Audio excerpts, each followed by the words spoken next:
Good evening and welcome to this council meeting of the 6th of September, which is being live streamed. The meeting is being held online in accordance with state government recommendations in response to the current COVID outbreak. It's very regrettable that we're not meeting in person, as this particular council meeting was due to be scheduled at the Gallaudet Community Centre in Epping. I'm Lydia Wilson, Chair of the Panel of Administrators, and I'd also like to introduce my panel colleagues. Firstly, Ms. Peter Duncan. Good evening, everybody. And Mr. Chris Eddy. Good evening, welcome. I'd also like to introduce our Chief Executive Officer, Mr. Craig Lloyd, and ask that he in turn introduces the council officers in attendance. Thank you, Chair. So we also have present tonight the Executive Manager of Governance and Strategy, Mr. Frank Joyce, the Director of Community Wellbeing, Ms. Kate McCackey, Director of Corporate Services, Ms. Amy Montalti, Director of Planning and Development, Mr. Justin O'Mara, and Director of Infrastructure and Environment, Ms. Debbie Wood.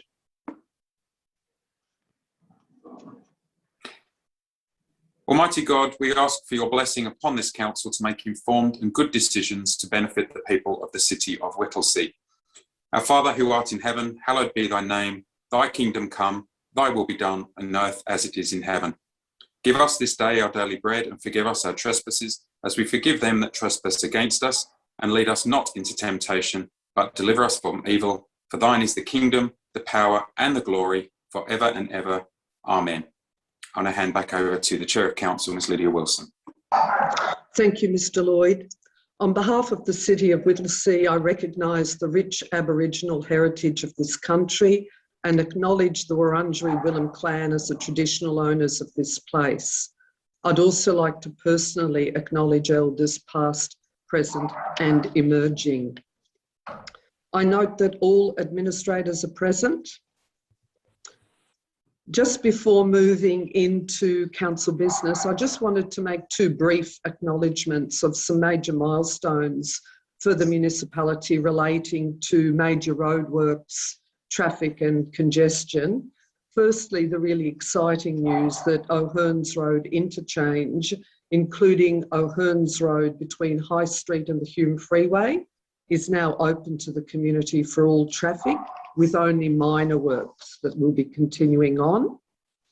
And this is obviously a really huge milestone for our municipality and a massive win for our community, as our residents have been calling for this upgrade for years. And obviously, in association with this project, there will be improvements in traffic flow and travel times, a reduction in traffic congestion and a quicker, safer and more efficient journey for the 30,000 or so vehicles that travel daily along that section of O'Hearns Road. I also wanted to acknowledge that the project was jointly funded with the Australian Government providing $50 million to the project and the Victorian Government $105 million, so very significant upgrade. Secondly, I just wanted to note the completion of another major roads projects Victoria project, which was Plenty Road, Bridge Inn Road intersection signalisation. And Bridge Inn Road is now fully opened in both the east and west direction, and the signalisation of the intersection will obviously go a long way in addressing key outstanding safety and operational challenges at that particular intersection. In noting the completion of those two important infrastructure projects, I just wanted to acknowledge the efforts of our staff, and if I could ask Ms. Debbie Wood to pass on our sincere appreciation and thanks to staff within her directorate for the amazing work that they did in overseeing some of those projects and supporting their delivery. Thank you. Administrators, if you have a conflict of interest in any item on the notice paper, you may verbally disclose the type and nature of the interest now, but you must make a declaration immediately before consideration of the matter in question.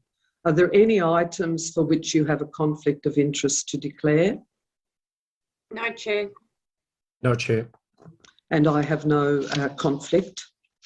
I now seek a motion to confirm the minutes of the following preceding meeting, the scheduled meeting of Council held on the 2nd of August 2021. Do I have a mover? Yes, Chair. Thank you, Administrator Duncan, and a seconder. Seconded. Thank you, Administrator Eddy, and I'll now put the matter to a vote. All those in favour of confirming the minutes? The motion is carried. I note that there are 3 public questions that have been received for this council meeting, and again I note that unfortunately there isn't an opportunity, because we are live streaming, for the people that submitted the questions to attend in person, to speak to their questions and to hear the direct response. So I will read the first question, which is from Jamie Dillon of Mernda, and his question relates to the upgrade to Butterscotch Park. Is it in Council's agenda to upgrade Buttercross Park? The park is listed as an adventure park, however the park doesn't even have a slide. As the largest parkland area in Mernda villages, can we incorporate slides and other equipment to cater for different needs for children? Also, if an upgrade is within reach and we can actually get a decent park, perhaps a disabled swing, as that would then provide the biggest park in Mernda with the most inclusive and accessible equipment, truly befitting the name Adventure Park. In its current state, it is a dismal excuse for a child's play area. And if I could ask Mr. Lloyd to provide a response to that question. Yes, thank you, Chair. Council has some 240 playgrounds in the city of Whittlesea of varying sizes and scale to maintain and upgrade.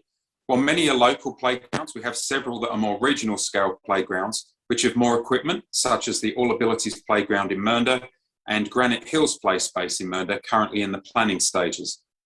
With a limited budget, we need to determine each year which community playgrounds are the priority for upgrades. We base these decisions on factors including their level of usage, age, and what else is available nearby. Currently, Buttercross Park and Playground is not scheduled for an upgrade in the next few years. However, we are happy to meet with you to discuss your concerns further. Thank you, Mr. Lloyd. And if I could encourage Mr. Dillon to take up that offer of council officers to meet in person to discuss his particular concerns. Thank you. The second question is from Mirella Fiasco, a resident of Mernda, and her question relates to the Mernda Aquatic Centre, and I will read her question in full. I wish to request the council update the community immediately at the next council meeting in September or before as to the Mernda Aquatic Centre, its plans and findings. It is very much anticipated the centre should and would include a 50-metre outdoor pool and others to facilitate the popular and ever-growing municipality and travellers to and through the area.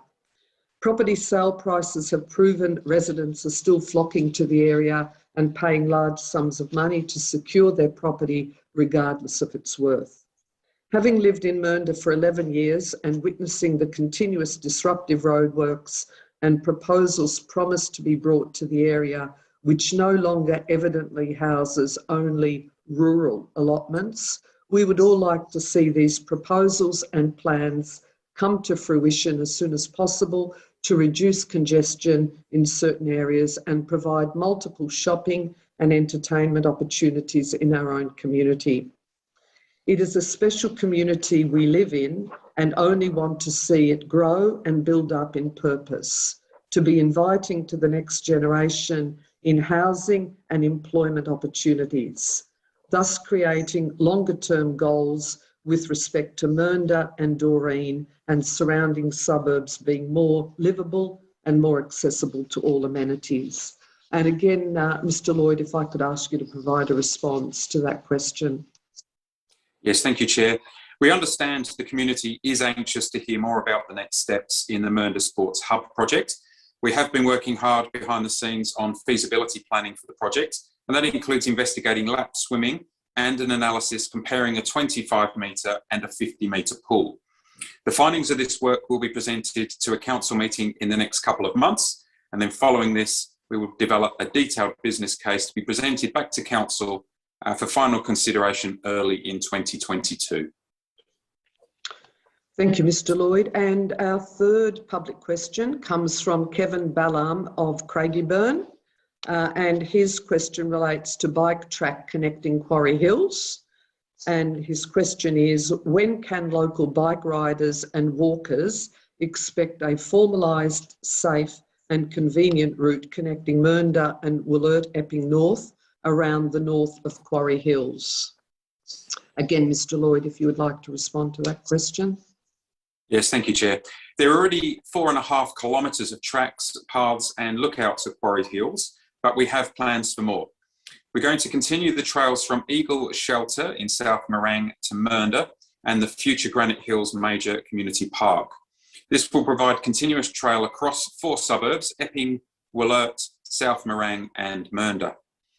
We've received Victorian Government funding to build a further 3.65 kilometres of trails next year, and the remainder will be completed in the next few years as the Quarry Hills parklands expand. You can view a map of what's planned on our engage.whittlesea.vic.gov.au webpage under the Granite Hills Project tab. Thank you, Chair. Thank you, Mr. Lloyd. I note that we also have 2 joint letters and 1 petition. Firstly, we've got a joint letter from 16 residents relating to parking restrictions at the corner of Painted Hills Drive and Overland Drive, Doreen. And Mr. Lloyd, if you could please read the joint letter. Yes, so thank you, Chair. To the Whittlesea Council, we're residents in Doreen who reside in townhouses, which are on the corner of Painted Hills Drive and Overland Drive, with rear access from Braham Walk. We feel that the parking availability in this area is totally inadequate with the restrictions that are in place, and we also feel that the safety of the residents in our street is at risk. We would welcome discussion with the Council in regards to options to reclassify and change the restrictions that are currently in place. Thank you and regards. Administrators, are there any questions in relation to that joint letter? No? No? If there's no questions, I'm happy to table that joint letter and move to resolve as follows.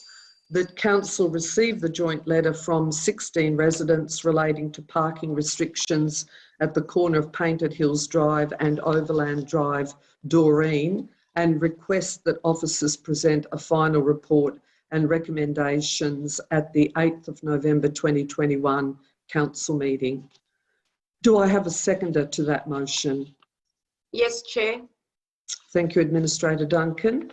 I don't wish to speak to the motion. Administrator Duncan, do you wish to speak to it? No, thank you. No. In that case, I will put that motion to a vote. All those in favour? The motion is carried.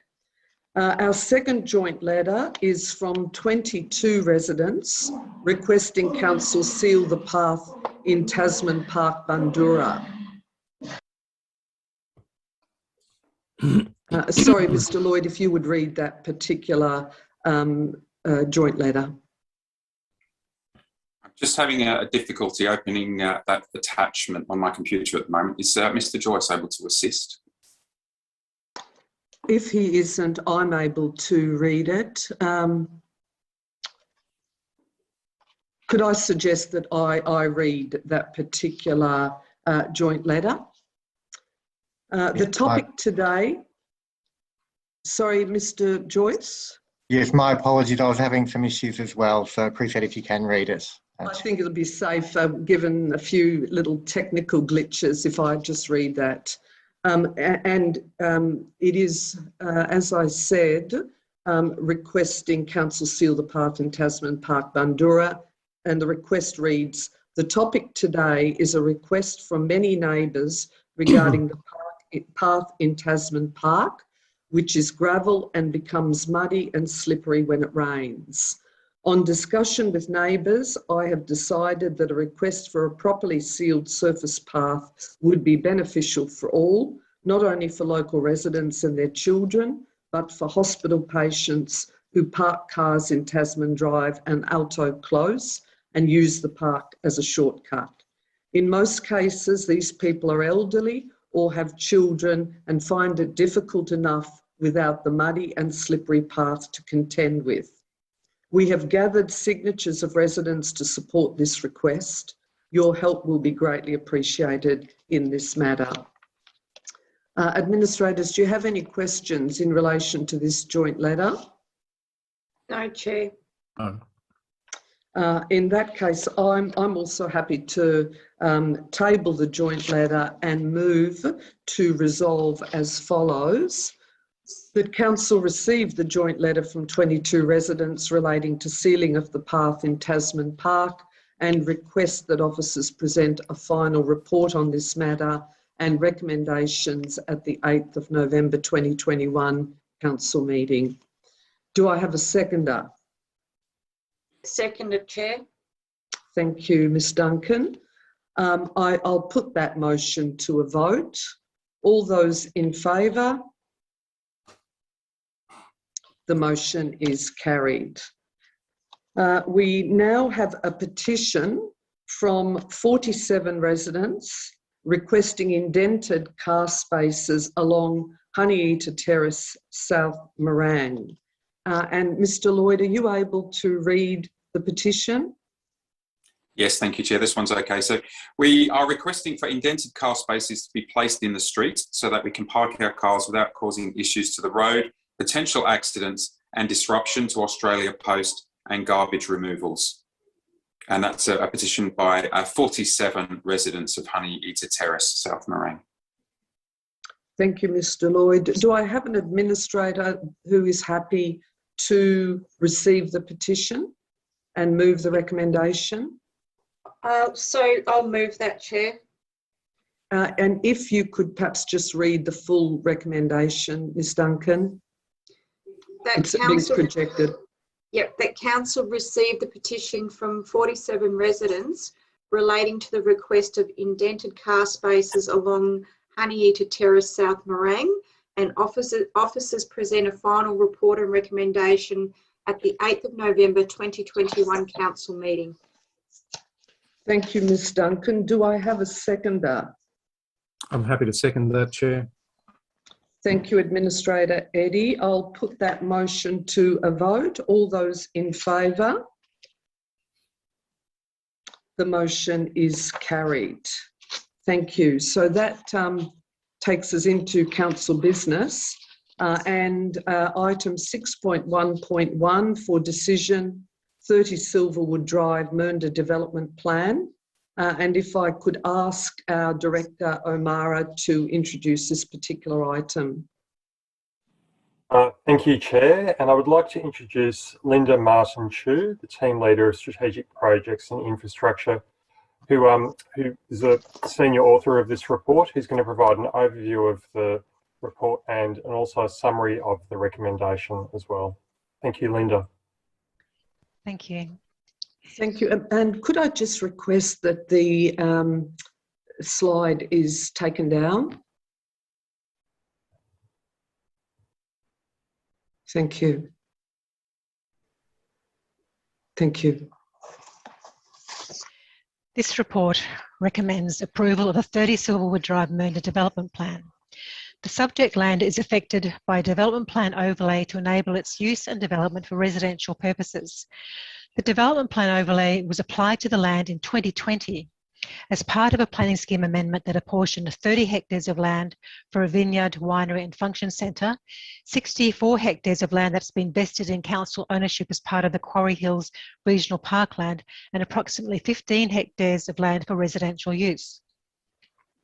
The development plan now under consideration applies to this residential land and sets out the proposed layout of streets, open space and residential lots. Non-statutory exhibition of the development plan has been undertaken with a total of 5 submissions received, comprising 2 submissions from local residents and 3 submissions from statutory agencies. No changes are proposed in response to the submissions. The development plan addresses issues such as integration with adjoining landholdings, provides a permeable subdivision design, and addresses bushfire risk. 2 tree reserves have been created to provide for the retention of significant trees on site. Additional principles have been included in the development plan to address the retention of trees and to require specific built form outcomes for medium density housing. Bushfire risk at the interface with the proposed Quarry Hills Regional Parkland will be mitigated through the provision of an edge road to increase building setbacks. The recommendation is that Council resolve to 1. Approve the 30 Silverwood Drive Mernda Development Plan, as shown in Attachment 2, prepared in accordance with Schedules 5 and 27 to Clause 43.04 Development Plan Overlay of the Whittlesea Planning Scheme. And secondly, to notify the proponent and submitters of Council's resolution in point 1. Thank you. Thank you, Ms Martin-Chu. Administrators, do you have any questions relating to this item? Yes, Chair. Mr Eddy? I wonder if Ms Martin-Chu could perhaps just say a little bit more about the residents who made submissions here and as to why the view is that no change is required to the development plan with regard to those specific submissions. Thank you, Administrator Eddy. The submissions were specifically around the road connection between the adjoining landholding and the development plan area. I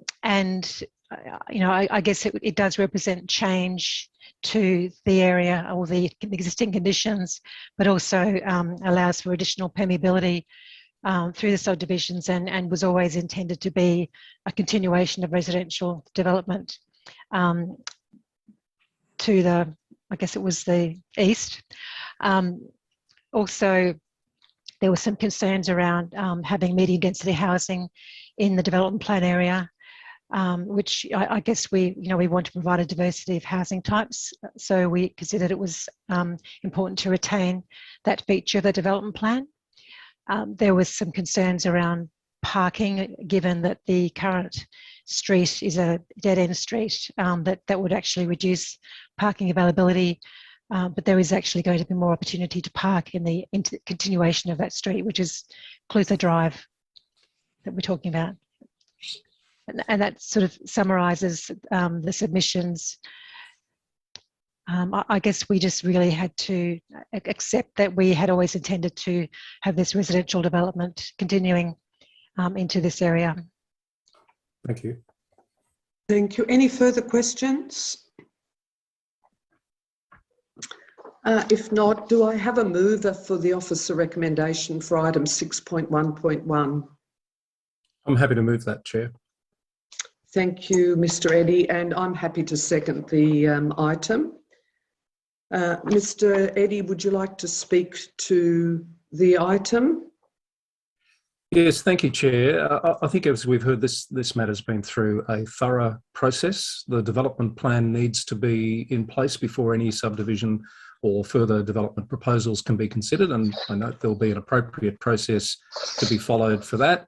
It's clear that our officers have worked with the proponent to ensure that a number of issues are addressed adequately in this development plan. Those issues raised by the local residents are understandable, but the officer report and Ms Martin-Chu tonight has explained how those issues have been considered in detail and why no further change to the development plan is warranted. So I'm comfortable to move the recommendation as proposed. Thank you, Mr Eddy. I had very, very similar comments to my colleagues. I'm really pleased that there's been the ongoing discussion between council officers and the applicant, which has really resolved a number of the outstanding matters, including an important issue, which is the retention of the 3 significant trees on the site. I just also wanted to note that the residential development integrates really well with the surrounding residential development and also, importantly, with the Quarry Hills Regional Parkland. And further to Mr Eddy's question to Ms Martin-Chu, I picked up also on the issue of the objections from local residents. And while I have got sympathy with the fact that they would have liked, ideally, Clutha Drive to remain a no-through road, I think the critical issue is that the development plan always showed an indicative layout of the road network, including a future extension of Clutha Drive and no connection from Greenside Way to Silverwood Drive. So on that basis, I'm also very happy to second the item. So I'll now put the item to a vote. All those in favour? The motion is carried. Thank you, Ms. Martin-Chu. Oh, and you're here for the next item as well, which is item 6.1.2, Planning Scheme Amendment C247, Wollert Public Open Space Anomaly Exhibition Outcomes. Mr. O'Mara, I'll hand over to you again. Thank you, Chair. And I'd like to introduce Stephen Parker, who's the strategic planner who's responsible for this report and planning scheme amendment. He'll provide a brief overview of the report and a brief overview of the officer recommendation. Thank you, Stephen. Thank you, Mr. O'Meara. This report relates to the outcomes from the exhibition of Planning Scheme Amendment C247. The amendment seeks to correct an anomaly in clause 5301 of the Whittlesea Planning Scheme, the Wollert Precinct Structure Plan and the Wollert Development Contributions Plan relating to the percentage of land required for public open space. The anomaly displays the percentage of land required as 3.7% for the residential precinct and 0.8% for the employment precinct, whereas it should be 4.47% and 4.44% respectively. Through assessing planning permit applications for development in the Wollert PSP area, council officers discovered the error. Having recognised the error, council officers ensured Section 173 agreements were entered into with the active developers and landowners using the correct figures. Were this not recognised and the incorrect figures used in the implementation of the Wollert PSP, council would undercollect $9.6 million in public open space equalisation payments, which would then need to be funded by other council income. Following exhibition of the amendment, one submission was received. A landowner in the Wollert PSP area, through their lawyers, objected to the amendment. However, no reason for the objection was provided. Council's lawyers sought clarification on the reason for the objection without success. Given the submission could not be resolved, the report recommends that the matter be referred to a planning panel and that council's position to the panel should be that the submission is outside the scope of the amendment and should not be considered relevant. Thank you. Could I just perhaps ask a preliminary question just for further clarification? It's very clear within the report that we received one submission to the amendment, which was a day actually after the exhibition period closed, but with no reasons for the objection, and subsequently lawyer to lawyer, and then by further correspondence, we still were not provided with any response as to the nature of the objection, but we're still required to consider it, is a question I'm asking you. Thank you, Chair. That is correct. We did receive the one submission late, the morning after the exhibition had closed. There was no reason given for the objection, simply that the objection, the submitter objected. This was received through the submitter's lawyers. Our lawyers, then council lawyers, advised us to accept the submission, even though it was late, and thought twice to reach out to the submitter's lawyers for clarification about the objection. And aside from an email advising that they would be in contact in due course, no further communication has been received, and the recommendation from lawyers is to proceed this to planning panel, seeing as we can't resolve it. Thank you. Any further questions? Mr. Eddy? Madam Chair, just to pick up on that last point and to be clear, even though there's no apparent substance, we can't say what the substance of the submission is, we're still required to go down the path of the planning panel because that's what planning law requires. Am I understanding that correctly? Thank you, Administrator Eddy. That is correct. The options presented by the lawyers where a submission is received that can't be resolved is abandon the submission or take it to panel for their decision. Any further questions? You look like you're pondering, Mr. Eddy. I was just wondering, Chair, about the cost of going through a panel process. Are we able to put an estimate on what it's costing the community ultimately to go through this process? What would seem with little justification? Yeah, I can answer that if you like. It's not an insignificant cost, Administrator Eddy. It depends on the length of the panel hearing. If it's a number of days, it could run into the above $10,000 figure. But it depends on the number of days that the panel needs to sit for. We can't dictate the number of days. The panel will determine that themselves. But it's a good question. It's not an insignificant figure. We won't know what the cost is until the end of the panel hearing. Sure. Okay. Thank you. Any further questions? No? I'm happy to move the... Sorry, Ms Duncan, did you have a question? No, Chair. I'm happy to move the officer recommendation for item 6.1.2. Do I have a seconder? Seconded. Thank you, Mr. Eddy. I don't really want to speak to the item other than to say this is clearly all about correcting an anomaly that's got quite a significant impact for council in relation to our ability to, potentially fund infrastructure and so forth into the future. So one that really does need to proceed, albeit that it's a lengthy and potentially costly process. Mr. Eddy, would you like to speak to the item? I certainly would, Chair. I find this quite vexing that we have to go down this path on the basis of one submission that makes no argument of any sort in relation to the matter. I recognise their right to do so, and I recognise that it's a process that we're required to follow. And the reality is, if the council doesn't take these steps to correct this anomaly, there's a cost of almost $10 million that will ultimately be borne by the community. Let's be clear, it's the community that bears these costs. So the cost of the process, the costs of not having the anomaly corrected in terms of ability to invest in, as we know, we're seeing it at every meeting, the various projects, issues that need to be addressed with the growth that's being experienced in the community. So, I'm a bit frustrated and vexed, as I say, by this, but go down this path we must. And we have to put our faith in the process and trust we get the most appropriate outcome eventually. Well said, Mr. Eddy. I'll now put the item to a vote. All those in favour?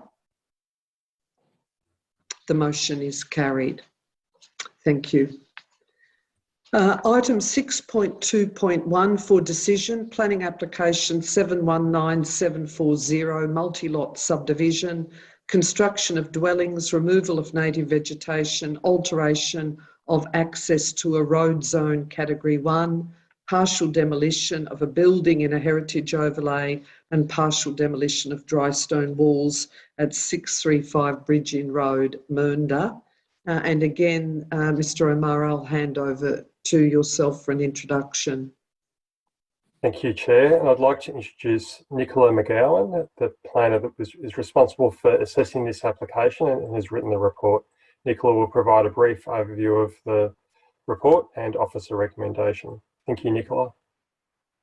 Thank you, Mr. O'Meara, and good evening, administrators and all watching.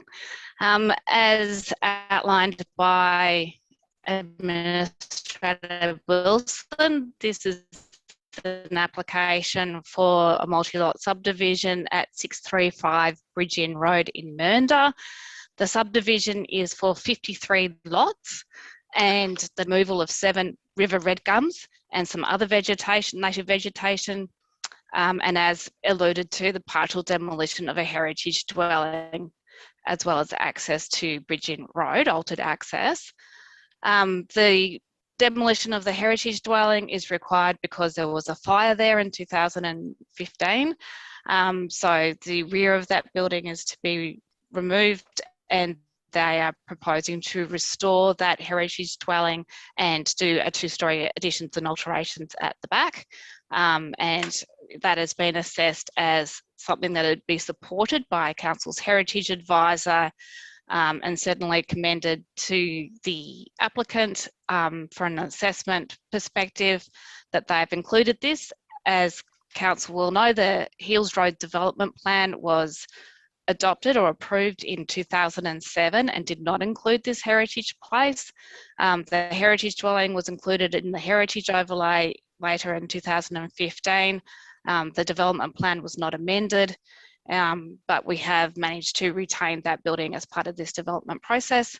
Also, there are 2 river red gums proposed to be retained within the development plan, and they're to the north of this site at 27 Shotters Road. So again, the retention of a river red gum proposed as tree number 1 at the front of the property is something that is supported by planning as a part of this development. The other thing to note in this application is the proposed construction of medium density development on Bridge Inn Road. This has been assessed as to be appropriate as it is diagonally opposite the Mernda Town Centre. The subject site, is to the east of Plenty Road and to the west of the Plenty River. And it also includes a conservation reserve area to the east of the site, which does retain a number of existing river red gums and other native vegetation. They're also proposing to retain most of the dry stone wall to the north of the site, with a gap required for the construction of the shared path that's to go along that conservation reserve. Council did have some concern about the bulk of the townhouses as they fronted the conservation reserve, and hence there is a permit condition proposed to have a break in the built form, and you could see that at attachment 5. So there's been without prejudice plans produced, which Council supports, or Council's assessed as appropriate, Council officers, providing visual relief to those townhouses. And as I said, the development of the site does include the conservation reserve and shared path along the Plenty River corridor. Thank you. Any questions?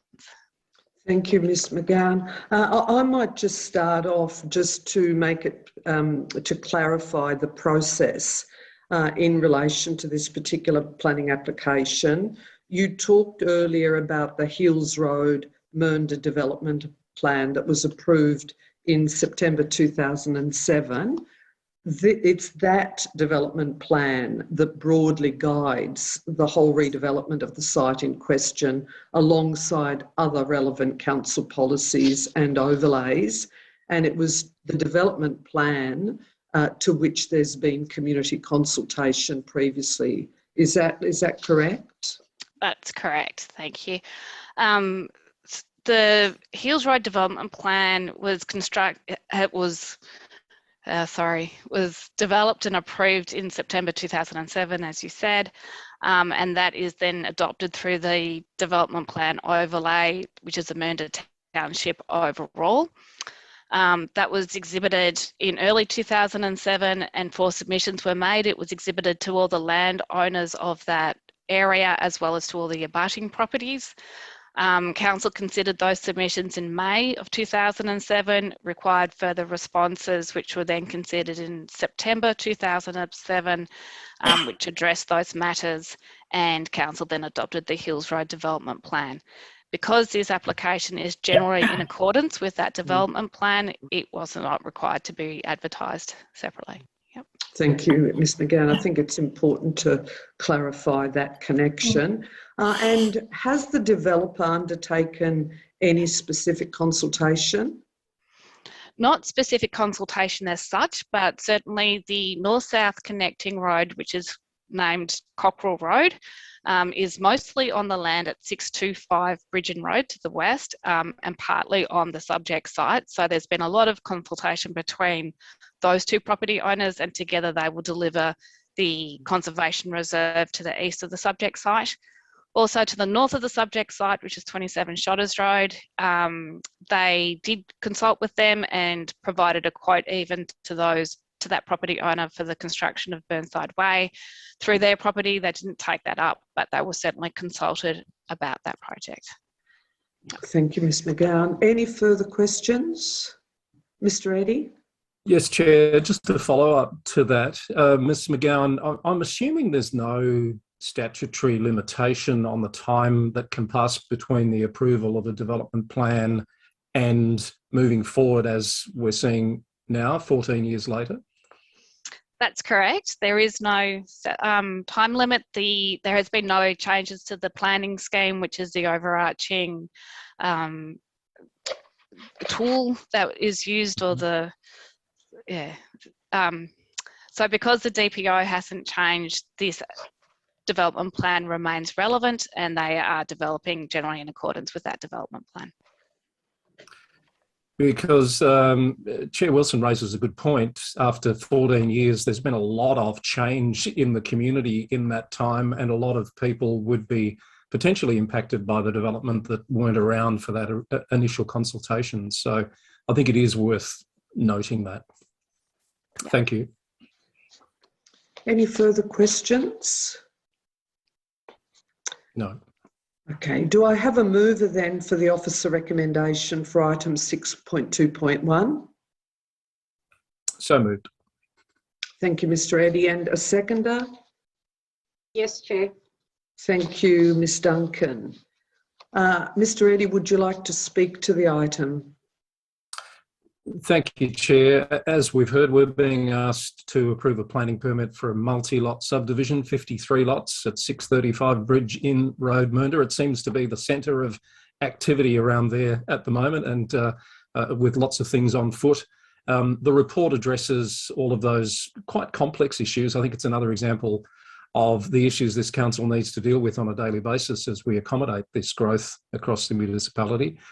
And it's important to note that it comes forward, the proposal that is, under a previously approved development plan which underwent broader consultation 14 years ago, and that more recently our officers have worked with the applicant to get the best outcome possible with regard to the planning scheme and other policy requirements.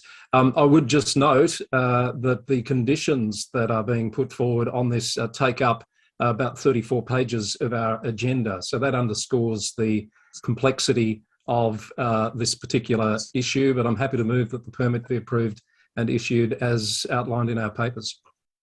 Thank you, Mr Eddy. Do I have a seconder? Oh, sorry, I've got a seconder already. Would the seconder like to speak to the item?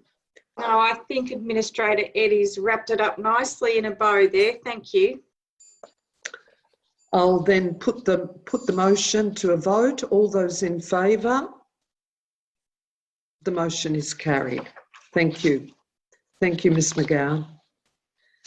Item 6.2.2 for decision, tender evaluation, contract 2021-31, Whittlesea Public Gardens, Stage 1. And I would like to invite Ms Wood, Director of Infrastructure and Environment, to introduce this item. Thank you, Chair. This report outlines a process undertaken for the tender of works at Whittlesea Public Gardens. Whittlesea Public Gardens is nearly 15 hectares of site, and it's located in Laylaw at the western boundary end of Barry Road. The original gardens was created and opened in 1994.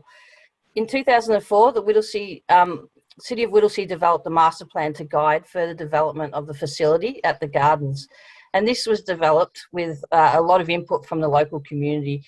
And we've undertaken further community consultation to get to the point of where we are with stage 1 as well.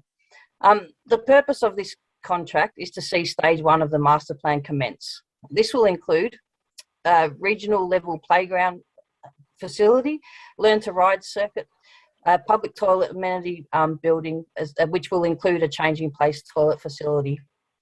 Tenders for the contract closed on the 29th of June 2021, and 9 tender submissions were received. So in order to get best value for this tender, we have actually divided into some separate parts, and these are really based on the specific skills and experience required for each component. These components include some main landscaping works, custom play tower design and construction, and the amenity building design and construction. The officer's recommendations are outlined as per the report. Thanks, Chair. Thank you, Ms Wood. Administrators, do you have any questions relating to this item?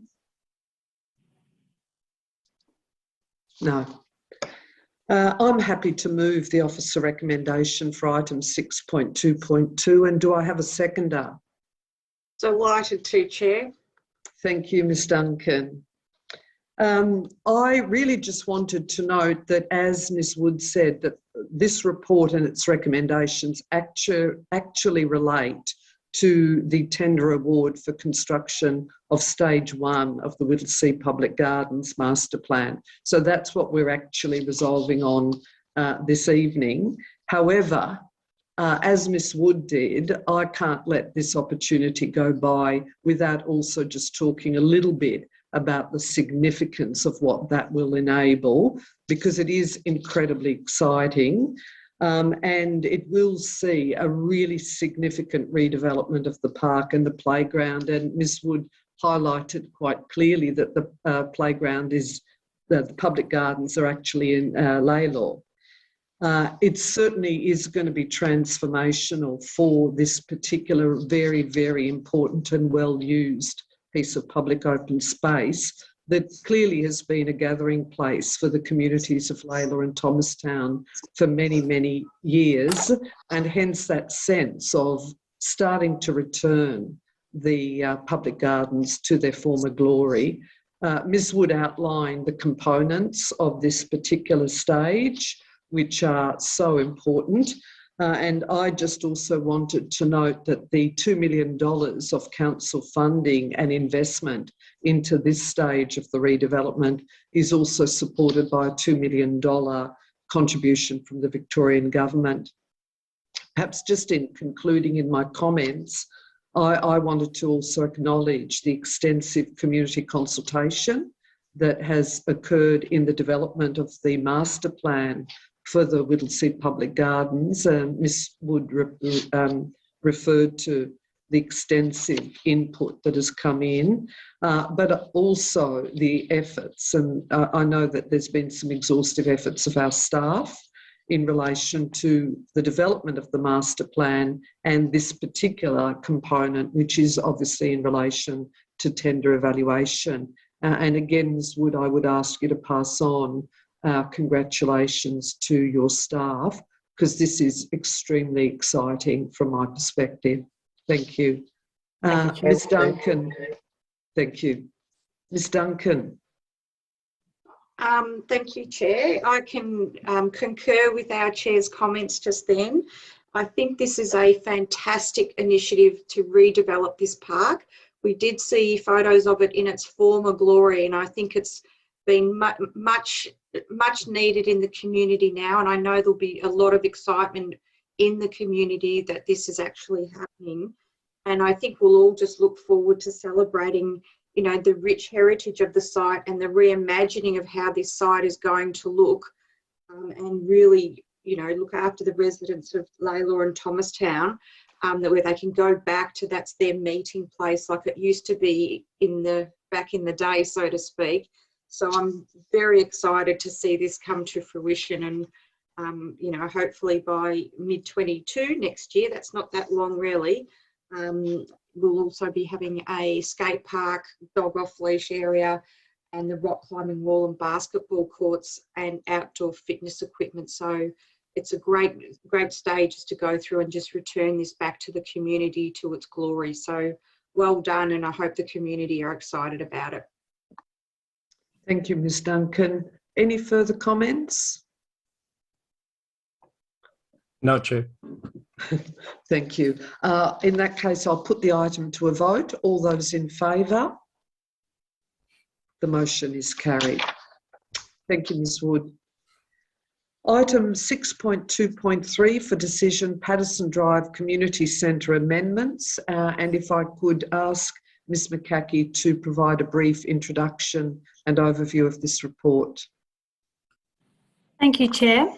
The business case for Patterson Drive Community Centre in Donnybrook was presented to Council in June 2021, this year. At this meeting, Council endorsed the option known as Option 3, which included an expanded scope with additional maternal and child health services, as well as a multi-purpose activity rooms. This scope is above Council's standard community centre, and the centre is due to open in 2025. But at this meeting, Council also resolved to explore opportunities for a further enhanced facility scope, and to this end, Council officers have identified a number of additional options, which we're calling in this report Option 4 to 6. So Council asked us to look at opportunities for a dedicated customer service, library services, and capacity for community health services as well. These investigations have been completed, and this report identifies that Option 3 has the flexibility to accommodate future customer service functions. Library and community health services can be provided through other facilities, and this includes the provision of a full collection branch library proposed at Coora Drive in Donnybrook, just 2 kilometres to the south, as well as the Lockerbie East Library, just 5 kilometres to the northwest. So Option 3 can also accommodate library services, with the mobile library service able to pull up right next to the facility, as well as a community lounge and foyer and multi-spaces able to accommodate library programming within the building.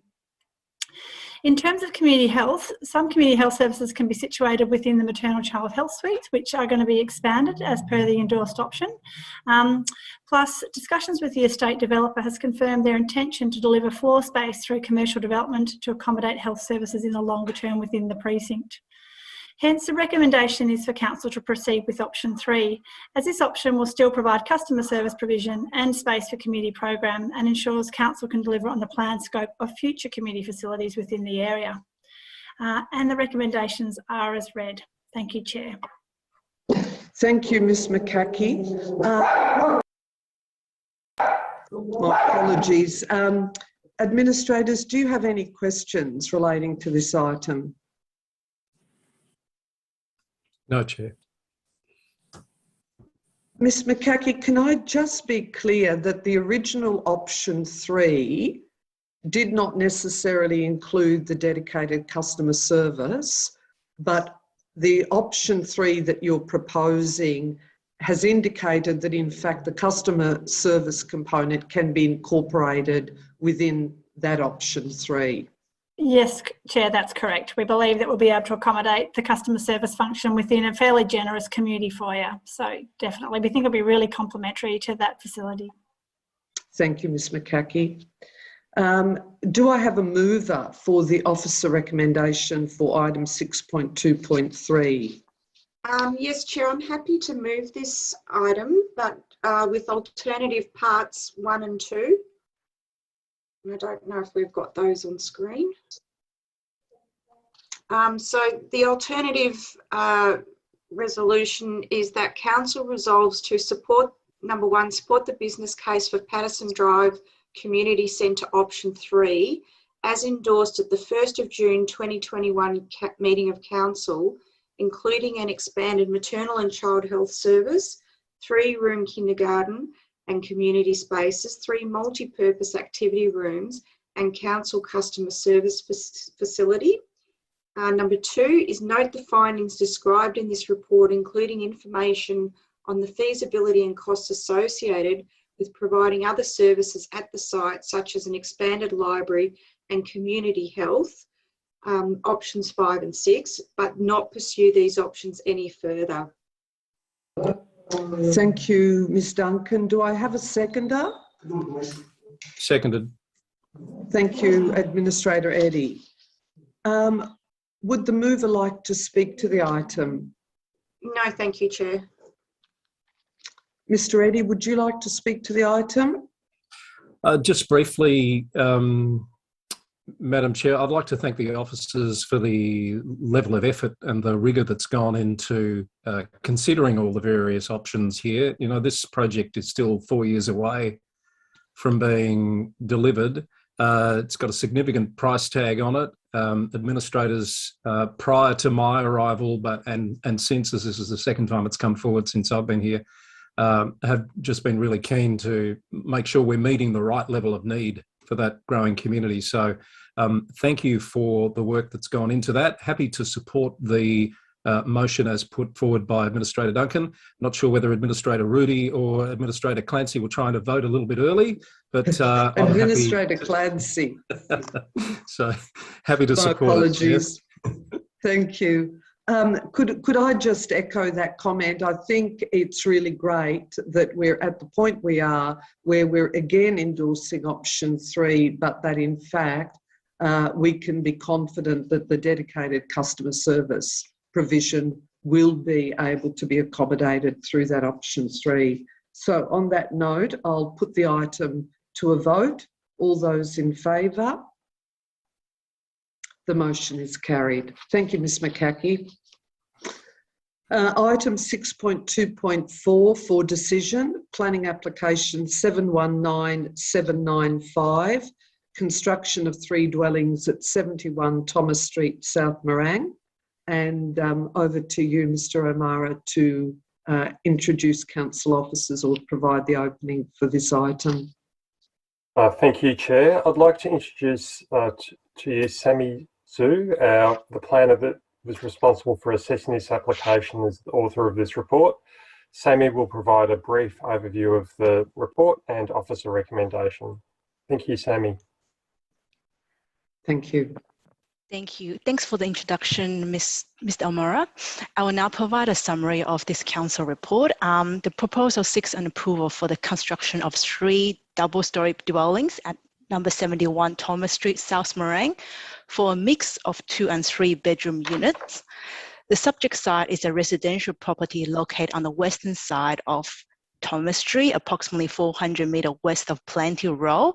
The site is relatively flat, has a frontage of 15.72 metres to Thomas Street, approximate depths of 47 metres, and a total site area of 733 square metres. The surrounding area is characterised by similar lot size and large single-storey dwellings of varying styles and finish, while some medium-density developments are located off Plenty Road and Gorge Road. Advertising of this application was undertaken for a period of 14 days and has resulted in 4 formal objections and 1 anomalous objection. The grounds of objection are predominantly around the intensity of this development, such as overdevelopment of the site, not respect the prevailing character of Thomas Street, and insufficient garden area, inappropriate landscaping, and street safety. Post-advertising, planning officer undertook consultations in the forms of contacting all objectors via telephones and emails to better understand their concerns with this proposal. Overall, the proposal does not demonstrate an acceptable level of compliance with the relevant requirements of the planning scheme, such as of the planning scheme due to its, I would say, visual bulk, inability to provide satisfactory garden area, inappropriate landscaping, design details, its associated vehicle parking issues. The applicant, however, was also provided with the opportunity to amend this proposal to address both officers' feedback as well as objectors' concerns.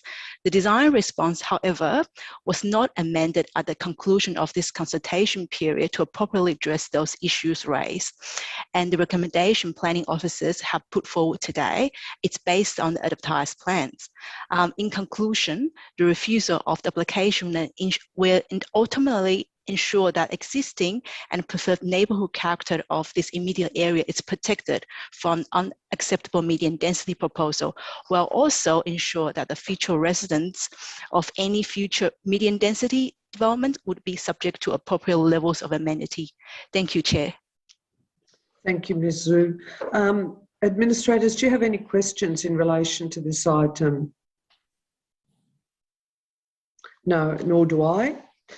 Do I have a mover for the officer recommendation then for item 6.2.4? Move, Thank Chair. you, thank you, Mr. Eddy, and I'm happy to second this item. Mr. Eddy, would you like to speak to it? Yes, I will. Thank you, Chair. This recommendation is to refuse the planning application on the grounds that it doesn't demonstrate a satisfactory response to the requirements of the general residential zone, doesn't adequately comply with the planning scheme. We note that there were concerns raised by objectors as well as by council officers, and while the applicant had the opportunity to change the proposal to address these concerns, they chose not to do so, which of course is their right. Not all of the objections raised, I note, are relevant planning considerations, but there are sufficient concerns there with regard to visual bulk, neighbourhood character, landscaping, design and parking to warrant refusal of this application. I think the line in the report that puts it particularly well is, by refusing this, we're ensuring that development is appropriate and responsive to the existing and preferred neighbourhood character. So therefore, I'm happy to support the recommendation to refuse. Thank you, Mr. Eddy. And I would just really strongly echo your comments. The applicant was provided with opportunity to amend the proposal in light of both the feedback from council officers and also in response to comments made by objectors, and obviously that has not occurred.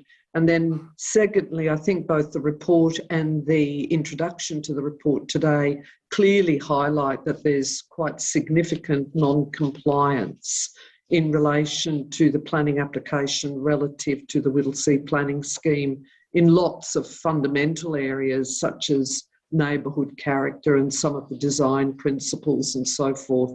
So on that basis, I'm also happy to support the officer recommendation. I'll now put the item to a vote. All those in favour? The motion is carried. Thank you.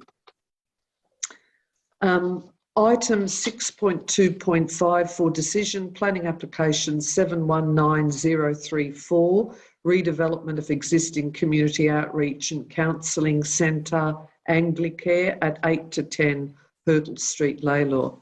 And again, Mr. O'Mara, if you'd like to introduce this item. Thank you, Chair. I'd like to introduce Planner Murray Ness, who's assessed this application and is also the author of this report, who will provide a very brief overview of the report and also a brief overview of the officer recommendation. Thank you, Murray. Yeah, thank you, Mr. O'Meara. Look, this is an application that relates to two residential lots situated on the northern side of Hurdle Street. They sit adjacent to the car park, the Woolworths car park, Woolworths supermarket car park, which is on the corner of Hurdle Street and High Street in Laylaw. Anglicare currently operate from these two premises. Both of the lots, as I say, contain a former dwelling. Anglicare currently operate there and have been operating there for a number of years. They've been operating from number 8 for around 24 years and from number 10 for around 14 years. So they've been operating long-term on both sites for a considerable period of time. This application proposes the redevelopment of the two former dwellings to a purpose-built building for the continuation of the Anglicare operation or provision of the Anglicare services there.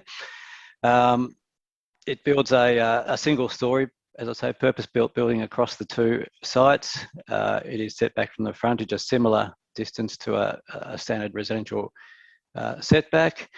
It's a single-storey building with a basement car parking area, which the initial application proposed a total of 20 car spaces, 18 in the basement and 2 on the forecourt, which included one accessible car space. The application was advertised and there were a number of objections received, and objections revolved around issues like traffic and parking, particularly causing on-street parking. It related around the use and the uses and potential impacts coming from the use.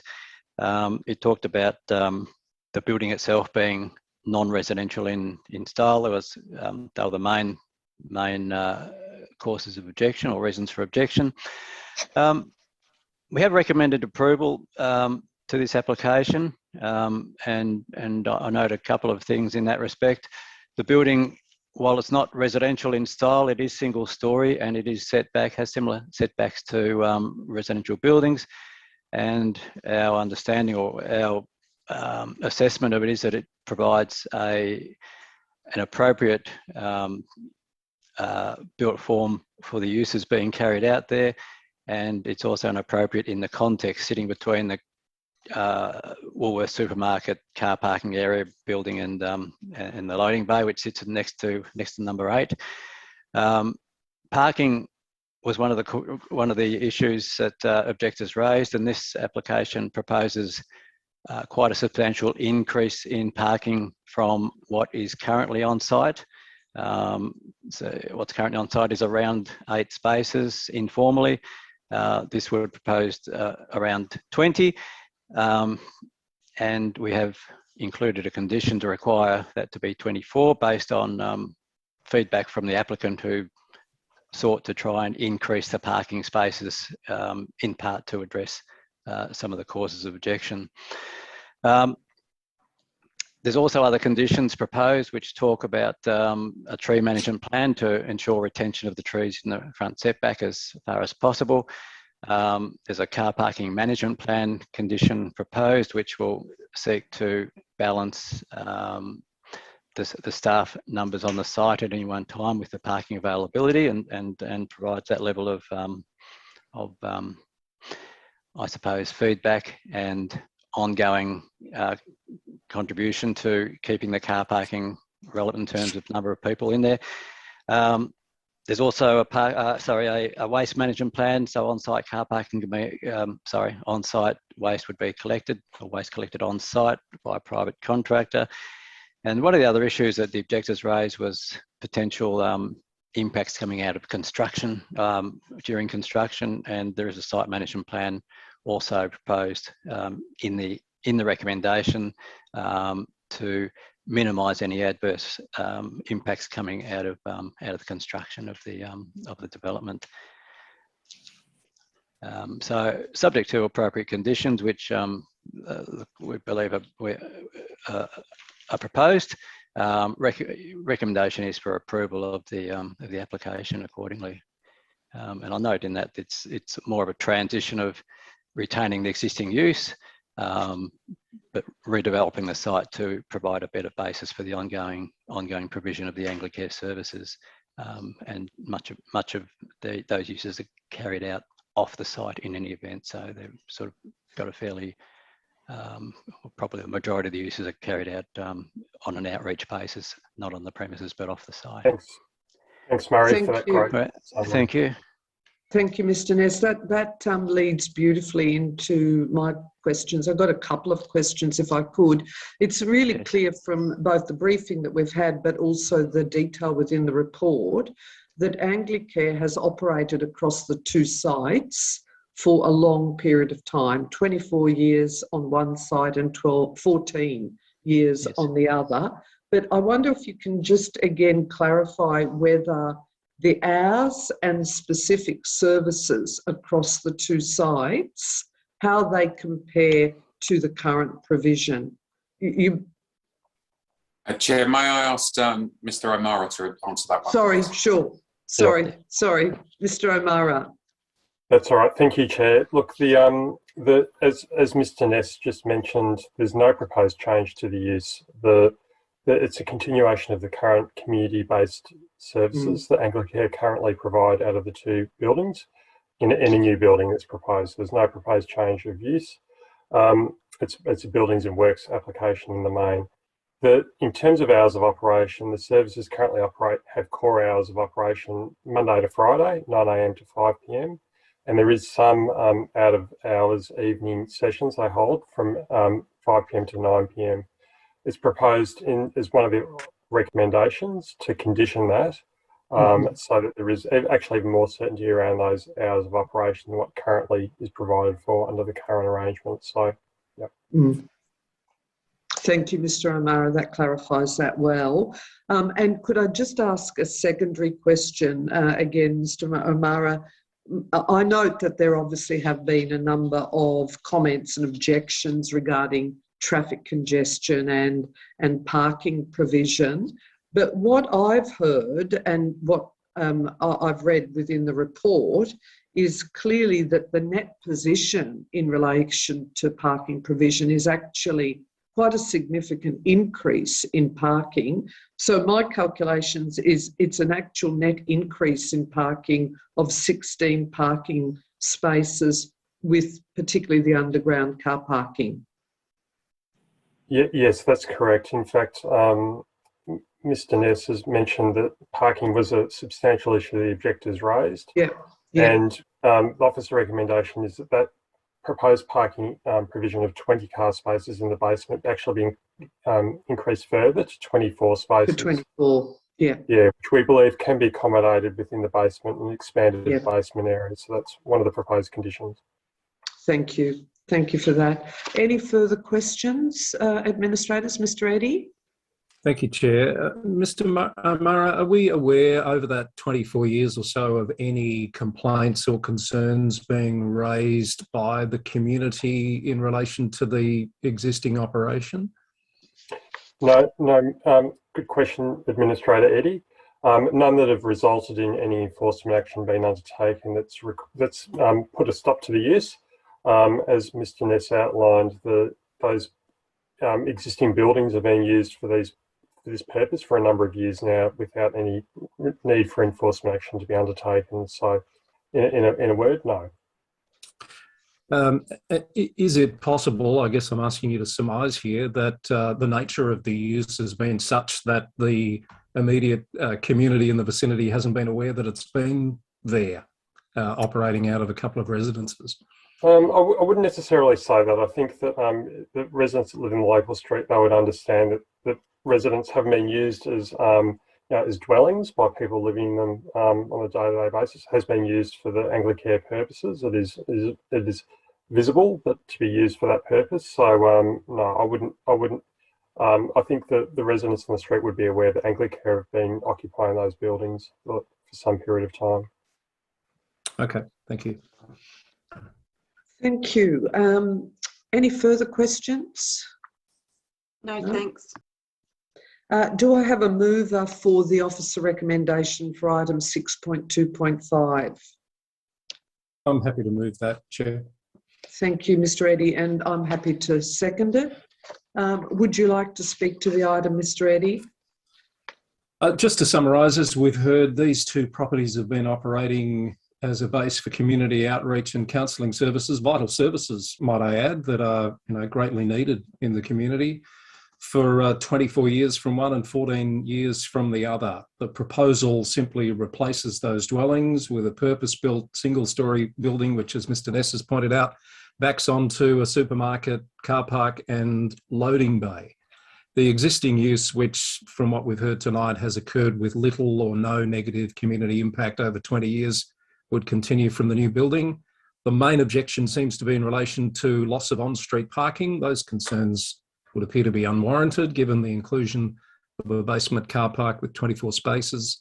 And as the report states, the proposed outcome would likely improve the parking situation in this area and result in a lesser impact. So therefore, I'm happy to support the recommendation.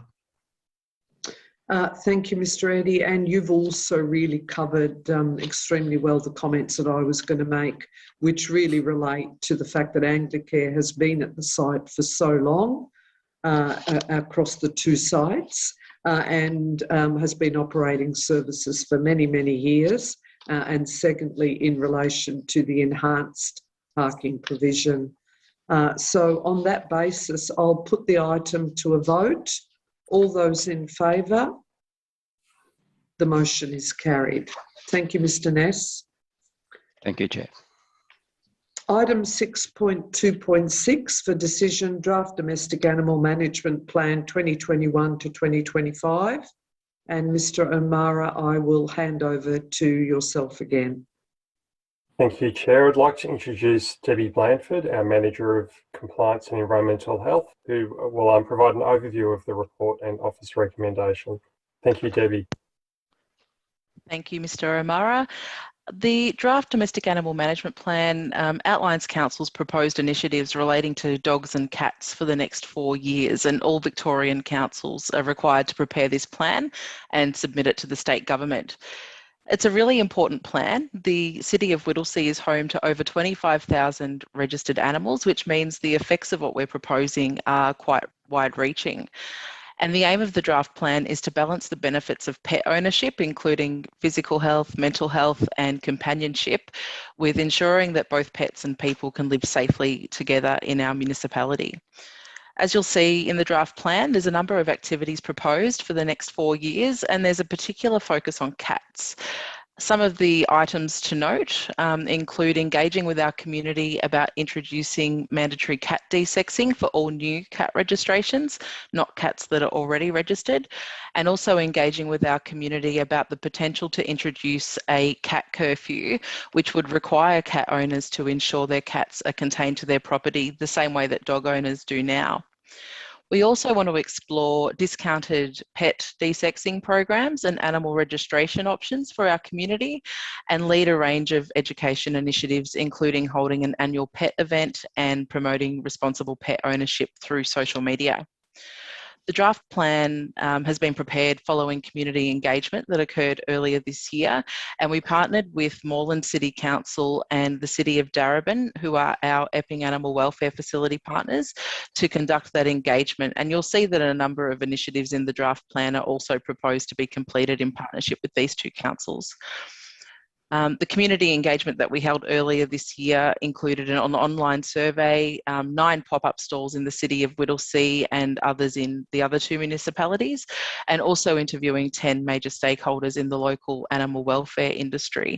And from that engagement, we had just over 3,000 contributions from just over 1,600 people who either live, work or visit the cities of Whittlesea, Darebin and Moreland, and a large proportion of those were from people within the City of Whittlesea. And so what we're proposing tonight for the public exhibition period is to confirm the feedback that we've already received and to capture any items that might have been missed during the first stages of consultation. And before I wrap up, I'd just like to advise Council there's actually a small error in Table 9 of the draft plan. The cat euthanasia figures for the year 2020-21 should read 489, not 556. And as such, I'd like to put forward an amended officer recommendation with a new Part 1, so that the recommendation would now read that Council Resolve 2, it might be coming up on screen. There we go. 1, endorse the draft Domestic Animal Management Plan 2021 to 2025 with an amendment to Table 9 on page 18 to reflect the cat euthanasia figure for 2020-21 as 489. And 2, proceed to public exhibition of the draft plan from 8th of September 2021 to 30 September 2021. Thank you, Ms. Blandford. Could I just ask an initial question which actually does relate to euthanasia? Euthanasia is obviously a really critical issue for all of us in terms of what we can do to further reduce the rates of euthanasia, whether it's cats or dogs. I wonder if you could just comment about what the relative benchmarks are in respect of euthanasia. And it probably varies across dogs and cats. Absolutely. Through you, Chair, we find that across all service providers that cats is usually much higher than dogs. And based on benchmarking with other councils, the City of Whittlesea sits around the middle of the spectrum, and we believe that we could really improve this figure with a number of the initiatives that are outlined in the draft plan. Thank you, Ms. Blandford. Administrators, any further questions? Yes, Mr. Eddy? I wonder, Ms. Blandford, if you could talk a little bit about what's the thinking is around the cat curfew. I noticed there's an intention to consult the community, and I would expect this to be a complex and potentially controversial issue. So it would be good just to get some clarity on your thinking of where that might sit in terms of Whittlesea's view. Thank you, Administrator Eddie. Through you, Chair. We're proposing at this stage, as you've pointed out, only to engage with our community regarding the proposed cat curfew. So certainly no decisions have been made yet. And the intention for engaging with the community regarding that is because during the consultation, we actually received quite a bit of feedback about roaming cats trespassing onto others' properties. And at the moment, it's very difficult for council to be able to help address those issues because we just don't have the legal order or the cat curfew under the Domestic Animals Act to be able to do that. And so we wanted to speak with our community about whether or not they would be in favour of introducing that curfew so that we can address those issues as they arise a bit more easily than what we can now. And when do we anticipate that consultation would occur?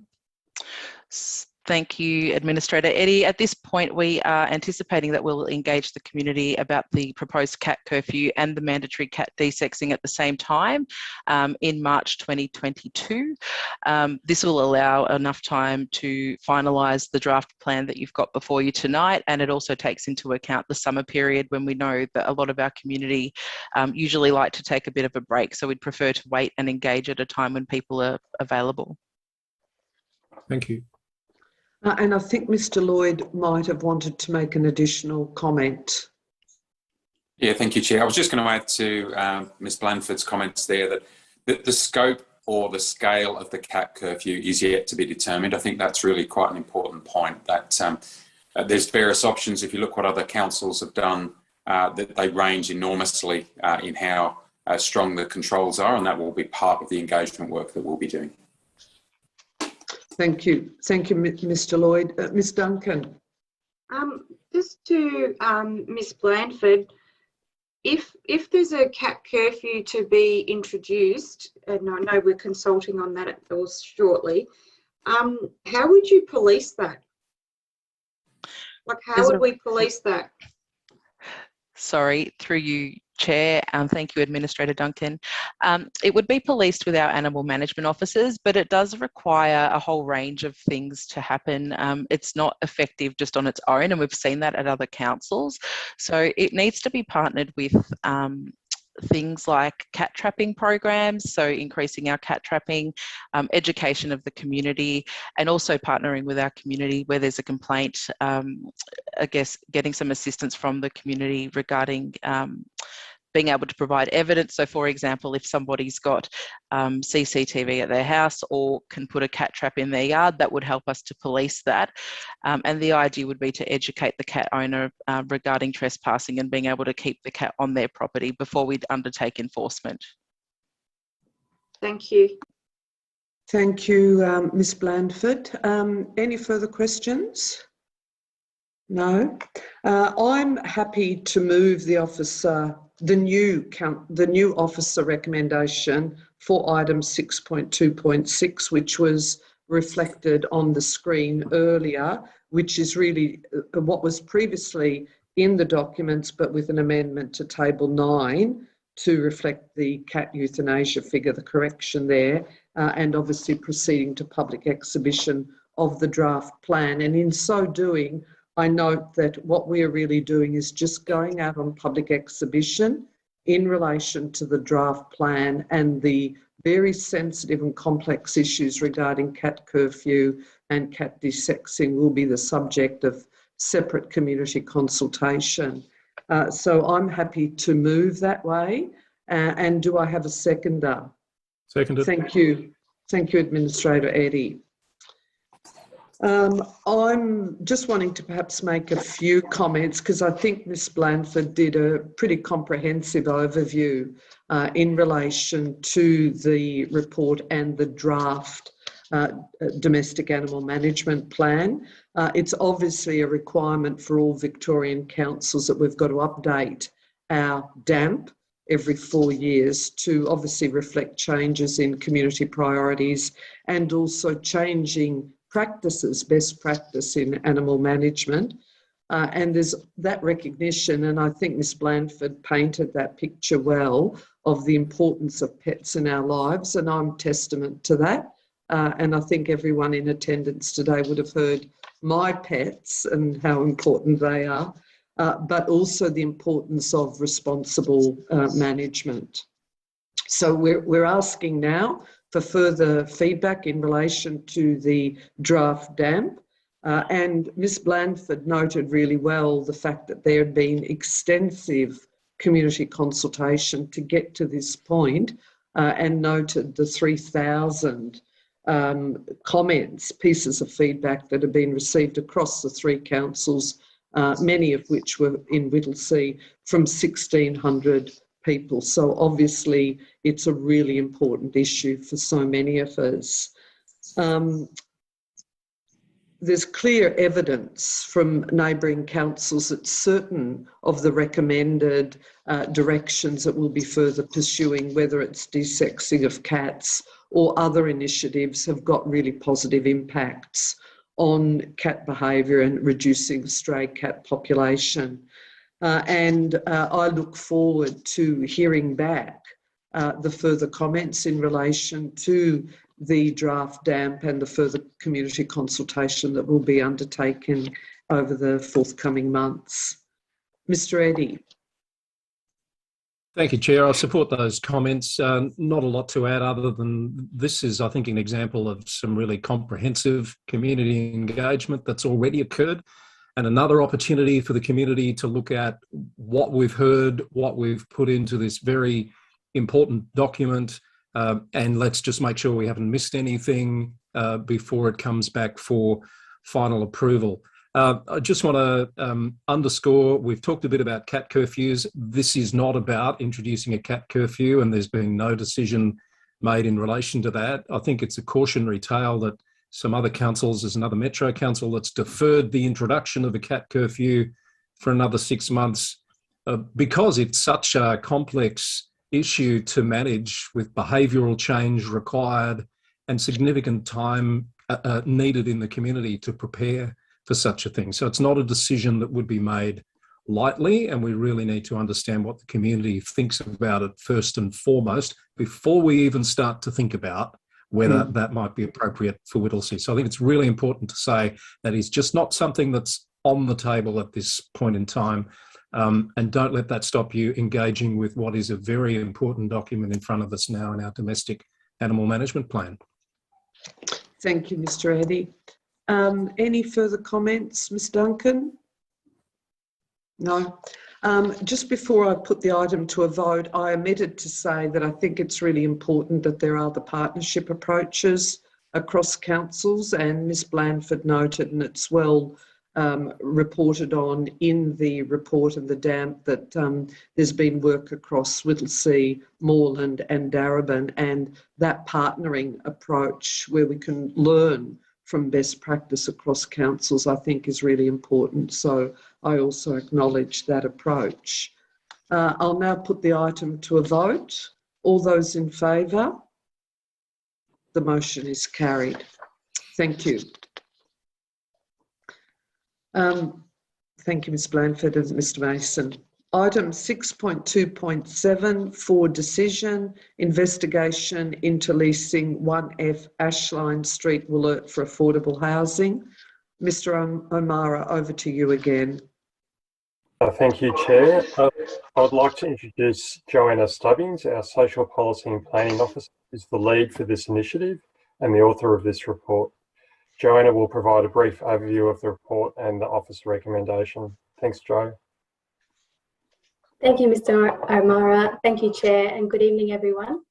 This Officer report recommends Council consider leasing the vacant council-owned property at 1F Ashline Street, Wollert, to a community housing organisation for the purpose of delivering affordable housing for local people. The maximum lease period for this land is 50 years. This is an opportunity for Council to address the critical undersupply of affordable housing in the municipality. There's currently an estimated shortfall of 3,800 affordable homes.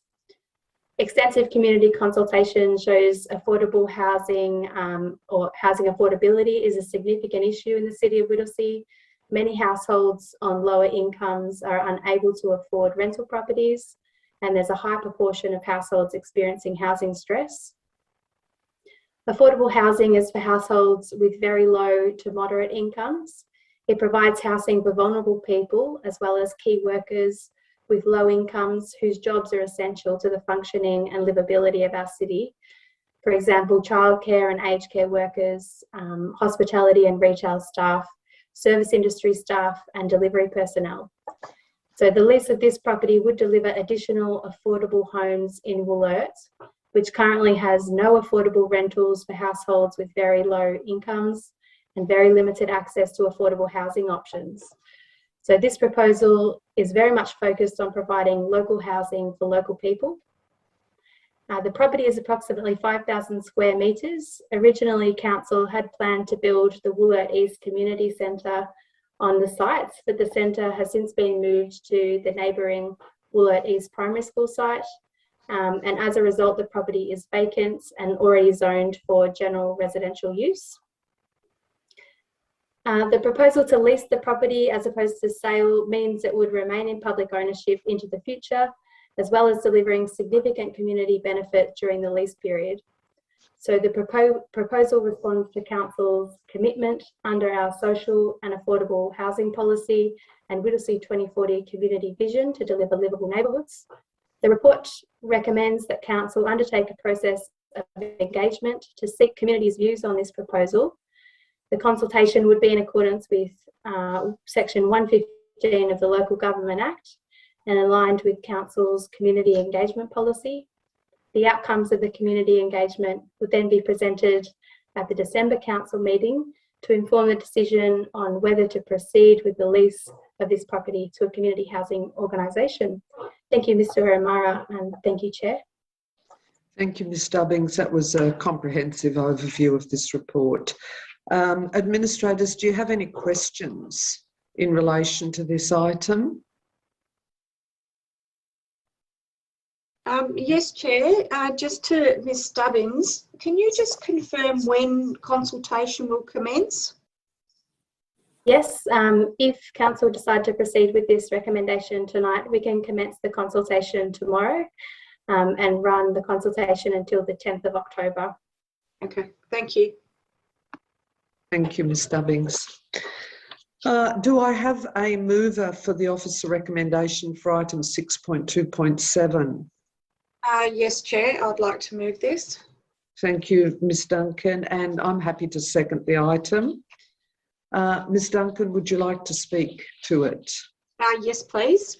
Thank you, Ms Stubbings, for the overview. That was very good, thank you. And it is an important initiative for our municipality. There is no doubt that with this pandemic currently in play again, and we never thought we'd be here a year on or so, that a lot of households and people in our municipality have either lost their job or are living on a very low income, which makes it extremely difficult and stressful. And I think to be considering this as affordable housing is a very good start for us to support our community and the people that live there.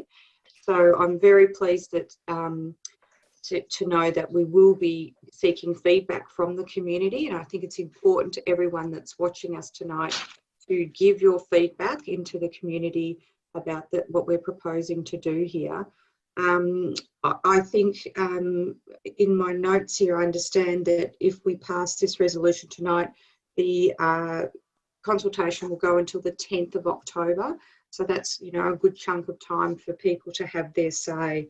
And I'm also really confident that we'll be able to secure a really good partnership with an experienced community organisation that in housing that can design and make these establishments fit in well within the local area and in the neighbourhood, just sort of character and those sorts of things. So just can't stress enough that we should be encouraging everyone in the community to have their say once the consultation opens. Thank you. Thank you, Ms Duncan.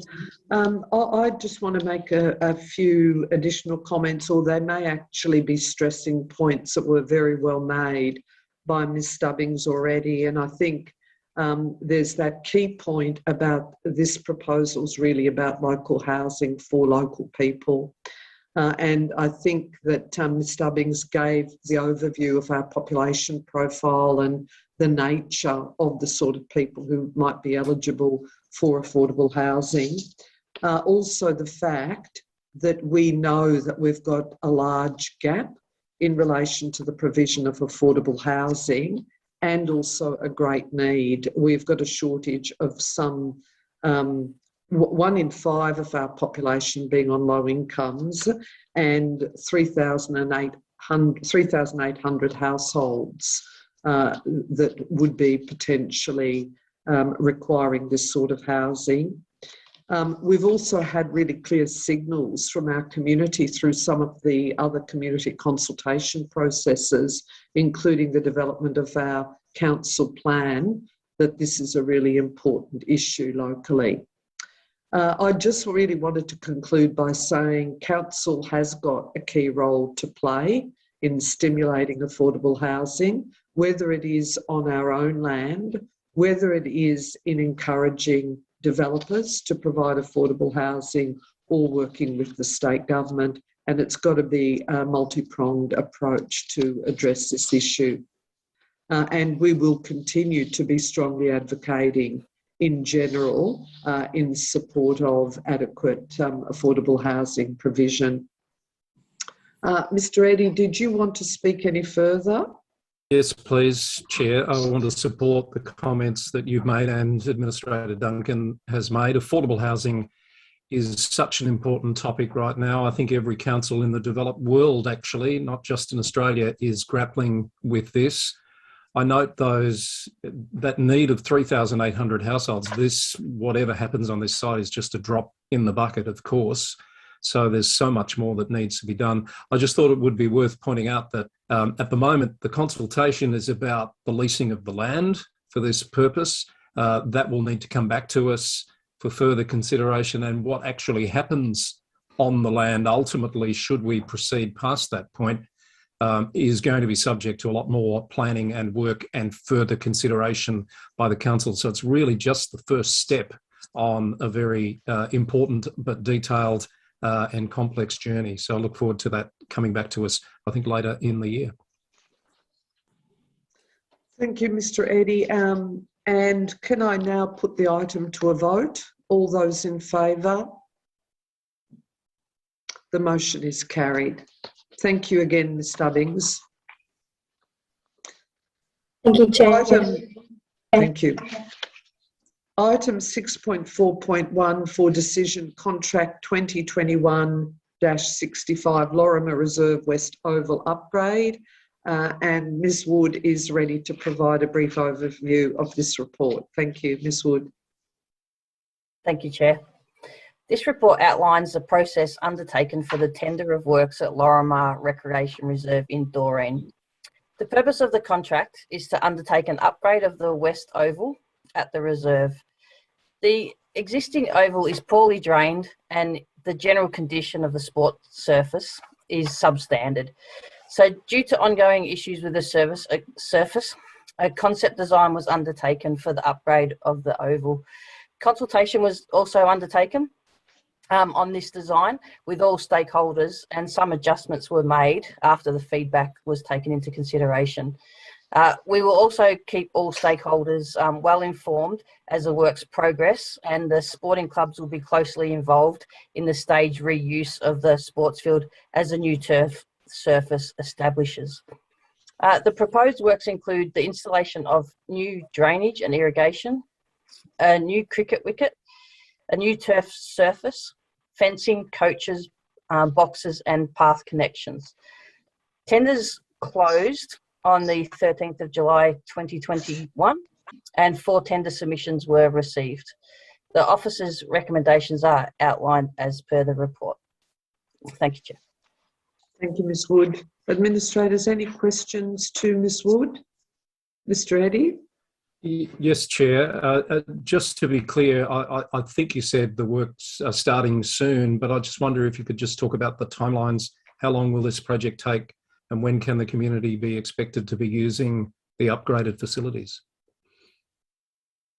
Thanks, Administrator Eddie. I've actually got Adrian Napoleon online, our team leader of public realm design. He may be able to answer that question for us. Just can I ask Adrian to talk, Chair? Is that okay? Of course, it's fine. And if he's not able to respond, we can certainly take that question on notice. But he's right here. Thank you, Debbie. Through your Chair, the project expected to commence very soon after award, and we're looking for the construction period to be roughly 6 months, and then an established period for another 3 months. And then we'll have to assess after the summer period how well the turf has been established, and obviously communicate that with the club and other stakeholders to get them back on the ground as soon as we can. Right. Thank you. Thank you. Thank you. Any further questions? No. Okay, so do I have a mover for the officer recommendation for item 6.4.1, Mr. Eddy, and a seconder? Yes, Chair. Thank you, Ms. Duncan. Would the mover like to speak to the item?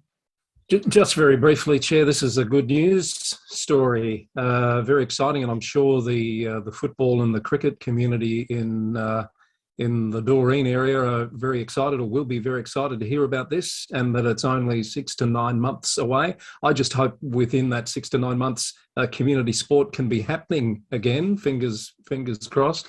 But as I say, providing these facilities to support community sport, it is a high priority for the council, and anything we can do to boost participation in sport is a good thing, and really pleased to move and support this item. Thank you, Mr. Eddy. Ms. Duncan? I'll put the item to a vote. All those in favour? The motion is carried. Thank you, Ms. Wood and Mr. Napoleoni. Item 6.4.2 for decision authorisations and delegations under the Environment Protection Act 2017. Mr. O'Mara, I think you're going to introduce Mr. Mason to briefly run through this report. That's correct. Thank you, Chair. I'd like to introduce Andrew Mason, our Manager of Emergency Management and Regulatory Programs, who'll provide a brief overview of the report and officer recommendation. Over to you, Andrew. Thank you, Mr. Mason. Amara. And thank you, Chair. This report intends to delegate certain powers and duties and functions of the Environment Protection Act to the CEO, and in turn to delegate these powers to our enforcement officers. The Environmental Protection Act 2017 and the Environment Protection Act Regulations 2021 come into effect on July 1, 2021, and provides a modern framework to protect the community and the environment from pollution and waste. This Act implements the first of major overhauls of Victoria's environmental laws in 50 years. The Act has repealed the previous Environmental Protection Act of 1970 and replaced it with a modern and risk-based regime focused on harm and prevention. The Act includes a new approach to environmental issues, focusing on prevention, waste, pollution, impacts, rather than the managing of those impacts after they have occurred. The legislation is set to enhance the protection of Victoria's environment and human health through more proportionate risk-based environment protection framework.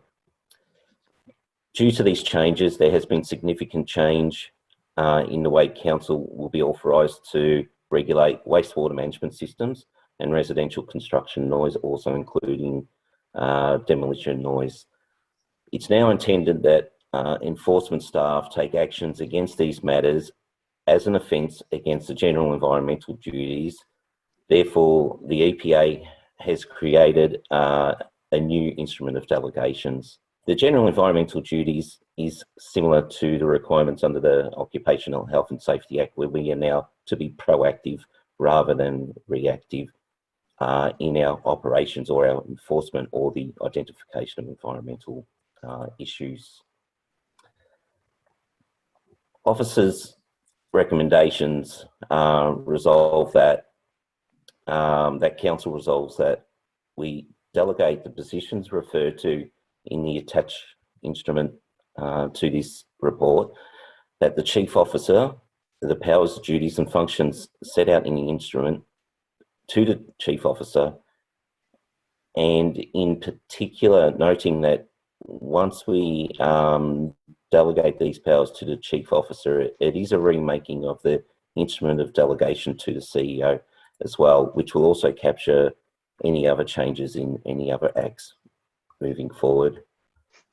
Also, that Council delegates to the members of Council or the officers who are responsible for wastewater management and systems and residential construction noise, the powers of the sub-delegation, and then also to endorse a review across all departments to identify all officers who should be authorised as litter enforcement officers and appoint these officers to be authorised for the purposes of exercising the powers set in the Act. Thank you. Thank you, Mr. Mason. I might just ask an introductory question if I could. At a personal level, I really support the directions as outlined in this report, and you talked about the proactive approach, whether it's dealing with pollution or waste issues, but the ability for council officers to take on that proactive approach. I wonder if you could just comment about the likely resourcing of the transfer of this new power, basically from the EPA to council, in terms of resourcing costs. Yeah, so at this stage we do not expect that any staff will be required, and we believe that it will be managed through existing staff levels. The Environmental Protection Authority has developed toolkits including training and enforcement guidelines, so therefore we believe that can be undertaken in-house and with senior officers training the more junior officers. At Whittlesea we also currently have an EPA OPAL, which is an officer for the protection of the local environment, on staff that also supports council in the affecting environmental protection matters. But probably to summarise it, we'll continue to monitor the implementation of these changes to determine if there are any sort of future staff resources required. Thank you, Mr. Mason. That's good to hear. Any further questions? Just to follow up, Chair, if I may. Do we have a choice here, Mr. Mason? If we were not to support the change to these delegations, what would happen? If we do not support these changes, the Environmental Protection Authority will still refer to matters to us, and it will be the expectation of the EPA for us to undertake these activities.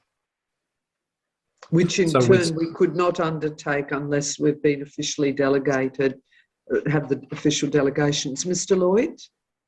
Yeah, I think for clarity, the change to the Act moves that responsibility across the council, whether we like it or not, and we will have those matters referred to us, so that the purpose of these delegations is to allow us to undertake that work.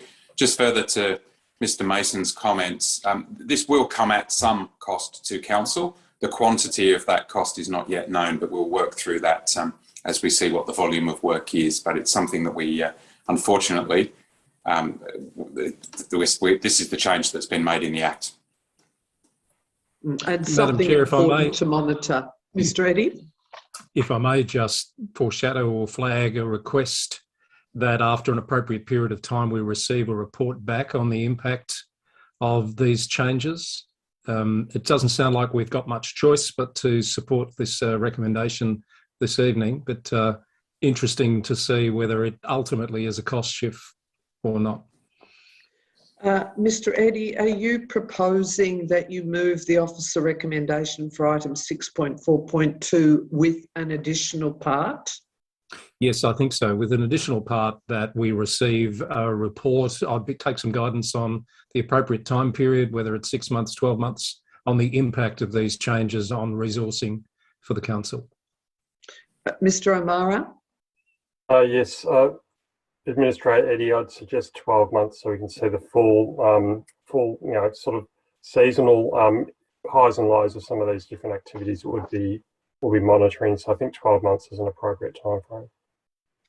So, Mr. Eddie, you're moving that way. I'm happy to second, but just to confirm, we're moving the officer recommendation for item 6.4.2, but with an additional point requesting a further report from council officers in 12 months, reporting on the potential resourcing impact associated with these new delegations. If I may, Chair, on the actual impact, not the potential. The actual impact, thank you. I'm Happy happy to to move second that. that way. Mr. Lloyd? Yeah, thank you, Chair. Can I just check with Mr. Joyce that he's captured the wording of that additional motion?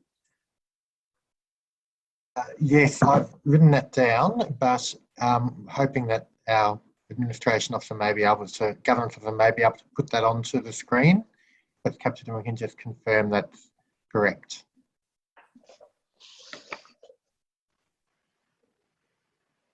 A further report from council officers in 12 months, reporting on the actual resourcing impact associated with these new delegations.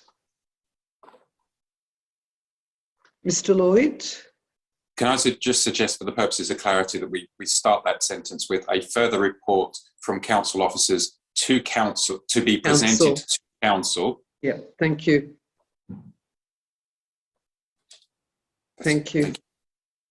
Mr. Eddie, are you happy to move the recommendation, the additional part 7, as shown on the screen? Yeah, yes, I don't want to be pedantic. Yes, I'm happy to move it reporting. I would move it as receive a further report in 12 months, just to be simple, reporting on the actual resourcing impact associated with these new delegations. Okay, so that would be receive a further report. Correct. From council officers. Don't Get rid of that. To be presented to, get rid of that. To be presented to council, get rid of that. Yep, get rid of, keep going, keep deleting. Delete everything up to in 12 months. To be presented to council in 12 months, reporting, or we could delete the extra reporting, and it's just in 12 months on the actual resourcing impacts, with an S on impacts associated with these new delegations.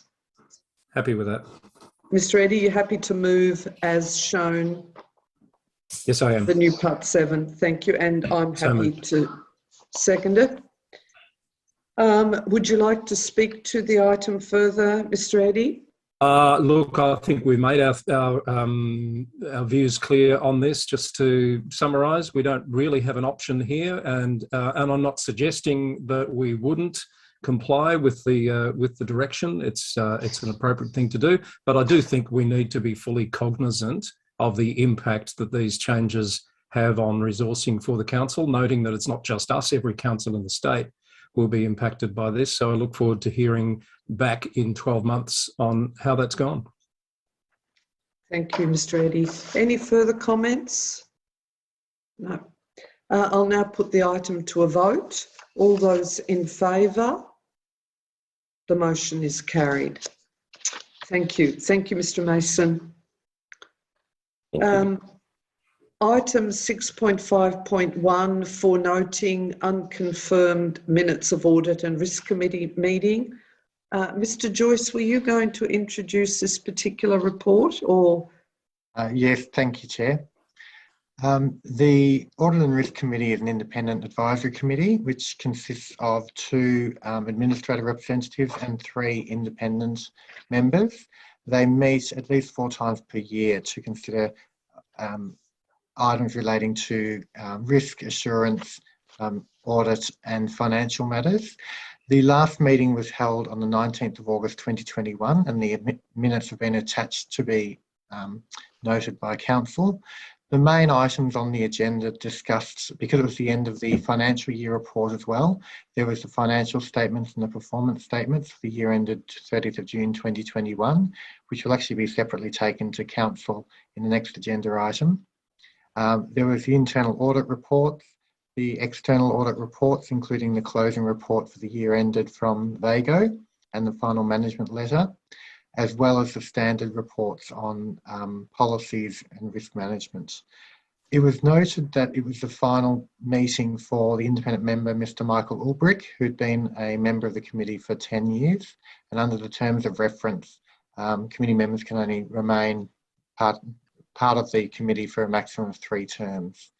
So the officer recommendation, which I'm pleased to put forward, is to note the unconfirmed minutes of the Audit and Risk Committee meeting held on the 19th of August 2021, and to write a joint letter from the Chair of Administrators and the CEO to Mr. Michael Ulbrich to thank him for his valuable contribution as Independent Audit and Risk Committee member over the past 10 years. Thank you, Mr. Joyce. And are there any questions, administrators, in relation to this item? No. I'd like to move the officer recommendation for item 6.5.1, and do I have a seconder? Seconded. Thank you, Mr. Eddy. Just in very, very briefly speaking to this item, I think Mr. Joyce has outlined very well some of the key items that were considered at this meeting, but I just wanted to note publicly my particular appreciation for the services that have been provided by our independent member, Mr. Ulbrich, obviously over a very considerable period of time, and I'd be very delighted to sign off on behalf of Council on the joint letter to Mr. Ulbrich, recognising his services to the Audit and Risk Committee. Thank you. Mr. Eddy?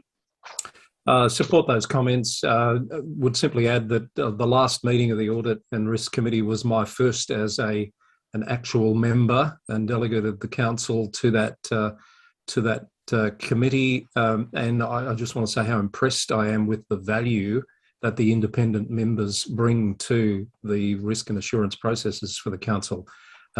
Very, very thorough, very, very experienced, and spot on, I think, with their observations and critical observations too. So very impressed with that, and very sorry to see Mr. Ulbrich go and to only have the pleasure of joining him on that committee for one meeting formally, and we wish him the best.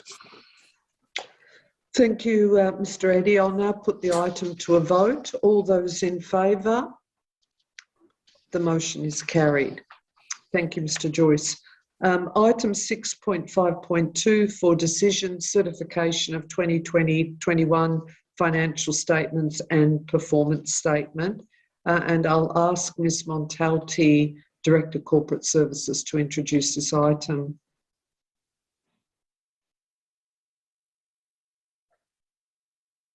Thank you, Chair. I seem to be having some trouble with my video.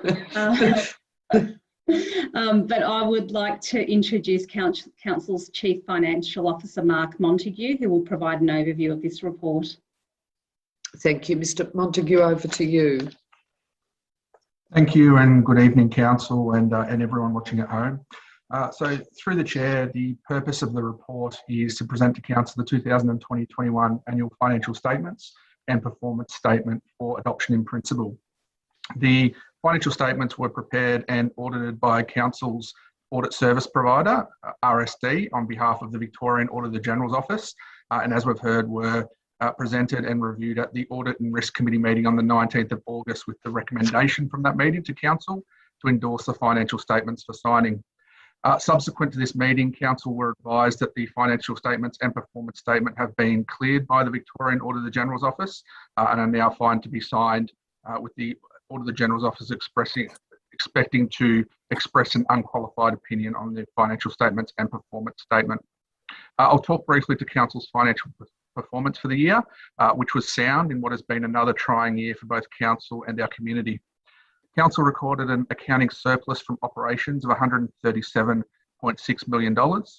I'll once again highlight to Council the fact that this is an accounting result only and is calculated to comply with the requirements of Australian accounting standards, and importantly, in no way constitutes excess cash available for Council to spend. This is due to the fact that Council's surplus is largely made up of either non-cash items, such as asset contributions from developers, or cash items that are restricted in how they can be used for future use by Council. To highlight the significance of this to Council, non-monetary contributions received during the year were $140 million, which already exceeds Council's reported accounting surplus. For this reason, Council's underlying surplus and cash result are a much better indicator of operating financial performance for the year. Council's underlying surplus for the year, after excluding both monetary and non-monetary contributions as discussed, as well as non-recurrent capital grants, amounted to a deficit of $31 million. From a cash result perspective, operations, deficit was approximately $7 million, which excludes non-cash items from this number also. Deficit in this instance meaning that Council actually invested more cash back into the community than it received from its funding sources during the year. Whilst recording a cash deficit is not sustainable in the longer term, it's certainly understandable in the short term given the financial impacts of the COVID-19 pandemic on Council operations throughout the year and last year. The combined financial impact of COVID-19 for the year totaled $4.5 million for Council, comprising foregone income due to facility closures and costs of direct support provided to our community. I'll just touch on the fact that the report also highlights or outlines the results of Council's financial sustainability indicators for the year. Now, these are measures that are reviewed by the Victorian Auditor General's Office on an annual basis and are used to assess the financial sustainability of Council. Council recorded 4 low-risk rated items during the year, 2 medium risk and 1 high-risk rated item. High-risk item relating to adjusted underlying surplus was due to some of the non-recurrent expenditure items that were incurred by Council during the year. It is budgeted that this item will return to low risk in the 2021-22 year. The current year results have been impacted by the COVID-19 pandemic quite clearly and are of no cause for concern surrounding Council's long-term financial sustainability. The recommendations are as outlined in the report, and I'm happy to take any questions that Council may have. Thank you, Mr. Montague, for, as always, your really comprehensive overview of this report and obviously the financial statements and your clarification, as always, which is so well done, of the operating surplus, which is a really important point. So thank you. Administrators, any questions of Mr. Montague?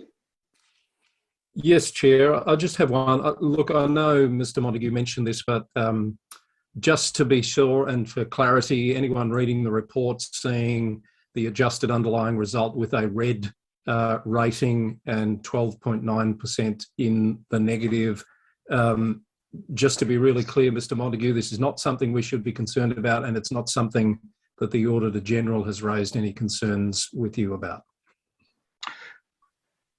Thank you, Administrator, for the question. Absolutely, I can confirm it's certainly nothing from a longer term perspective for Council to be worried about. There were a number of one-off items expenditure-wise that went through the financial statements this year that aren't expected to reoccur in future years. So certainly from the Auditor General's perspective, as long as it's not a systemic problem in terms of in the operations of Council, and they are those one-off items, they are normally quite comfortable and understanding of the fact that these items can occur from time to time.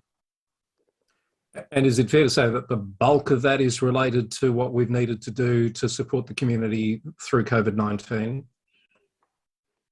There are portions of that. There were also some asset adjustments or write-offs that occurred during the year as well, in the order of approximately $20 million, which also had a significant impact, which we wouldn't foresee occurring on a regular basis into the future.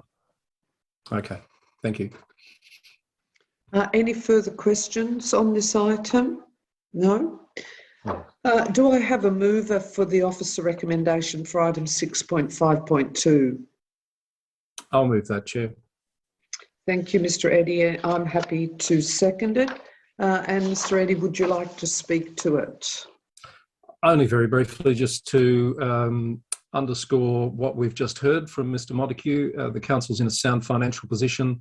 We've received an unqualified opinion from the Auditor General. The Audit and Risk Committee have reviewed these statements and not raised any objections or major issues, so very happy to support the recommendation. Thank you, Mr. Eddy, and I've got nothing further to add. So I'll now put the item to a vote. All those in favour? The motion is carried. Thank you, Mr. Montague and Ms. Montalti. Thank you. I note that there are no notices of motion. Administrators, are there any items of urgent business? No? Nope.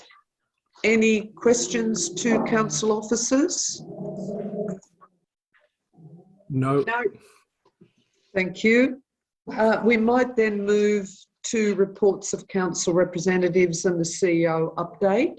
And if I could ask Administrator Duncan if she'd like to provide an update both to council and members of the public in relation to key activities over the preceding period. Thank you, Chair. Obviously, we've been very busy with internal meetings, but just some of the highlights of external committees and other meetings. On the 19th of September, I attended the, no, that's not right, 8th of August, sorry, I'm ahead of myself, the Whittlesea Reconciliation Group meeting, which was very good. Then I also attended on the 17th of August the Business NBN Fibre Zones Future Proofing Success in the North presentation by NBN. That was really, really interesting to see how they've innovated and helping business change the way they do business, particularly through the pandemic. So that was a great presentation.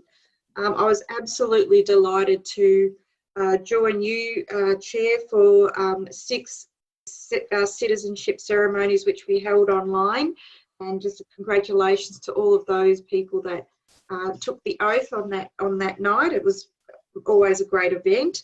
And then just attending an online mental health forum hosted by the Honourable Lily D'Ambrosio MP and also Bronwyn Halfpenny MP as well. So that's just the highlights from myself. Thank you. Thank you, Ms. Duncan. Any questions of Ms. Duncan? I have none. No. No. Mr. Eddy, could I now invite you to provide an update in relation to key activities over the preceding period? Thank you, Chair. Zoom fatigue has certainly been the order of the last month or so. As your delegate to the Northern Alliance Greenhouse Action Committee and to the Audit and Risk Committee, there's been activities for both of those groups that I've attended. In addition to those that Administrator Duncan mentioned, which I also attended, we received a briefing on the planned planning reforms that are coming for the sector, which was very enlightening, and looking forward to hearing more about that as they take shape. We had the opportunity to meet with the local government minister, which was very informative and valued to have that opportunity.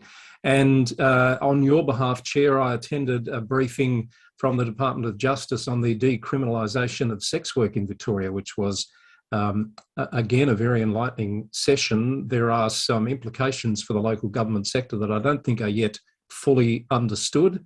And there's a lot of work and discussion happening around how that might come in the very near future. So we look forward to hearing more about that and ensuring that councils are fully prepared for those responsibilities, particularly in relation to planning, administration and enforcement that are going to fall to us under those initiatives that are coming from the state government. Thank you. Thank you, Mr. Eddy. Are there any questions of Mr. Eddy? No.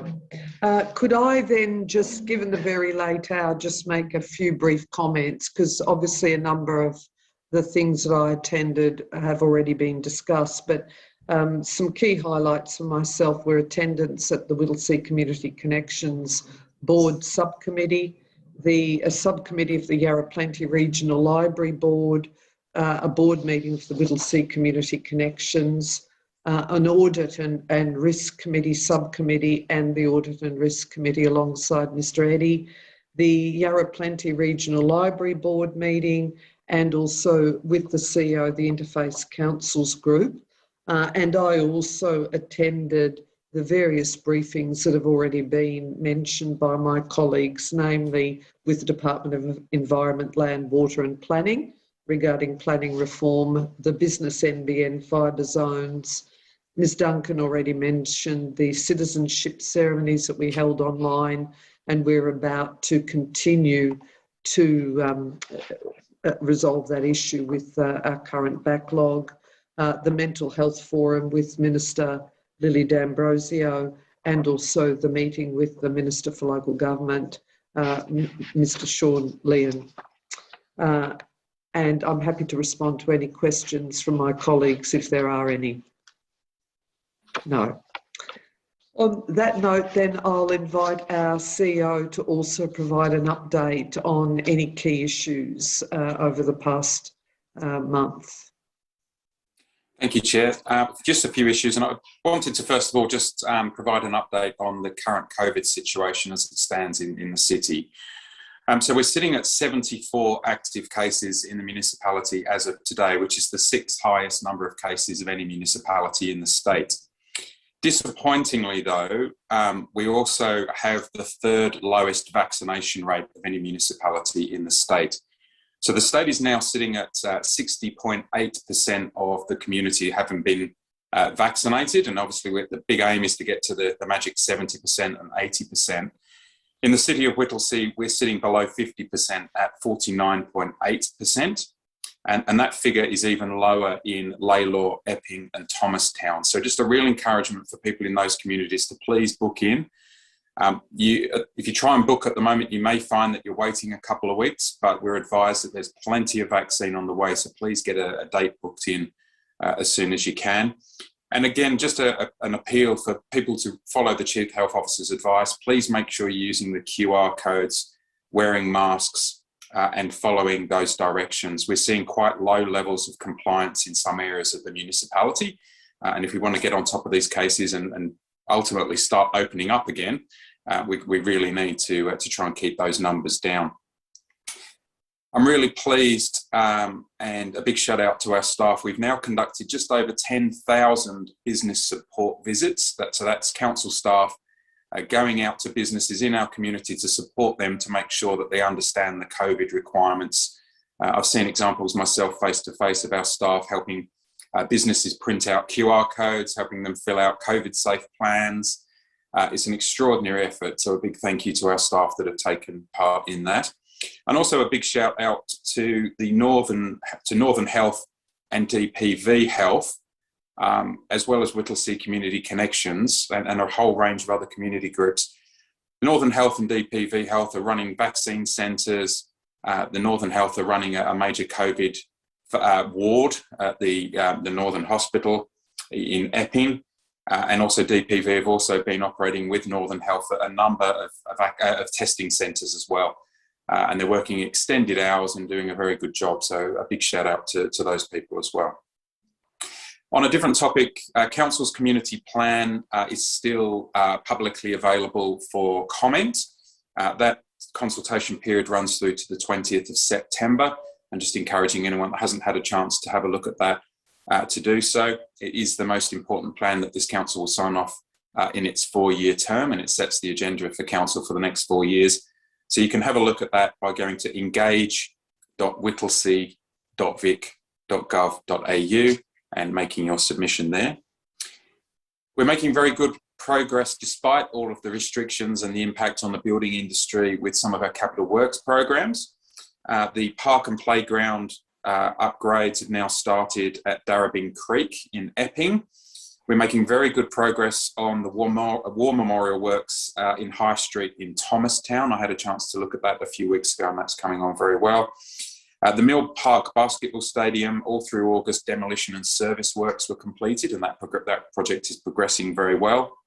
I have to say that one has been aided by the lockdown. We've been able to get greater access to that facility as the community is not able to use it at the moment. So that project's progressing ahead of schedule.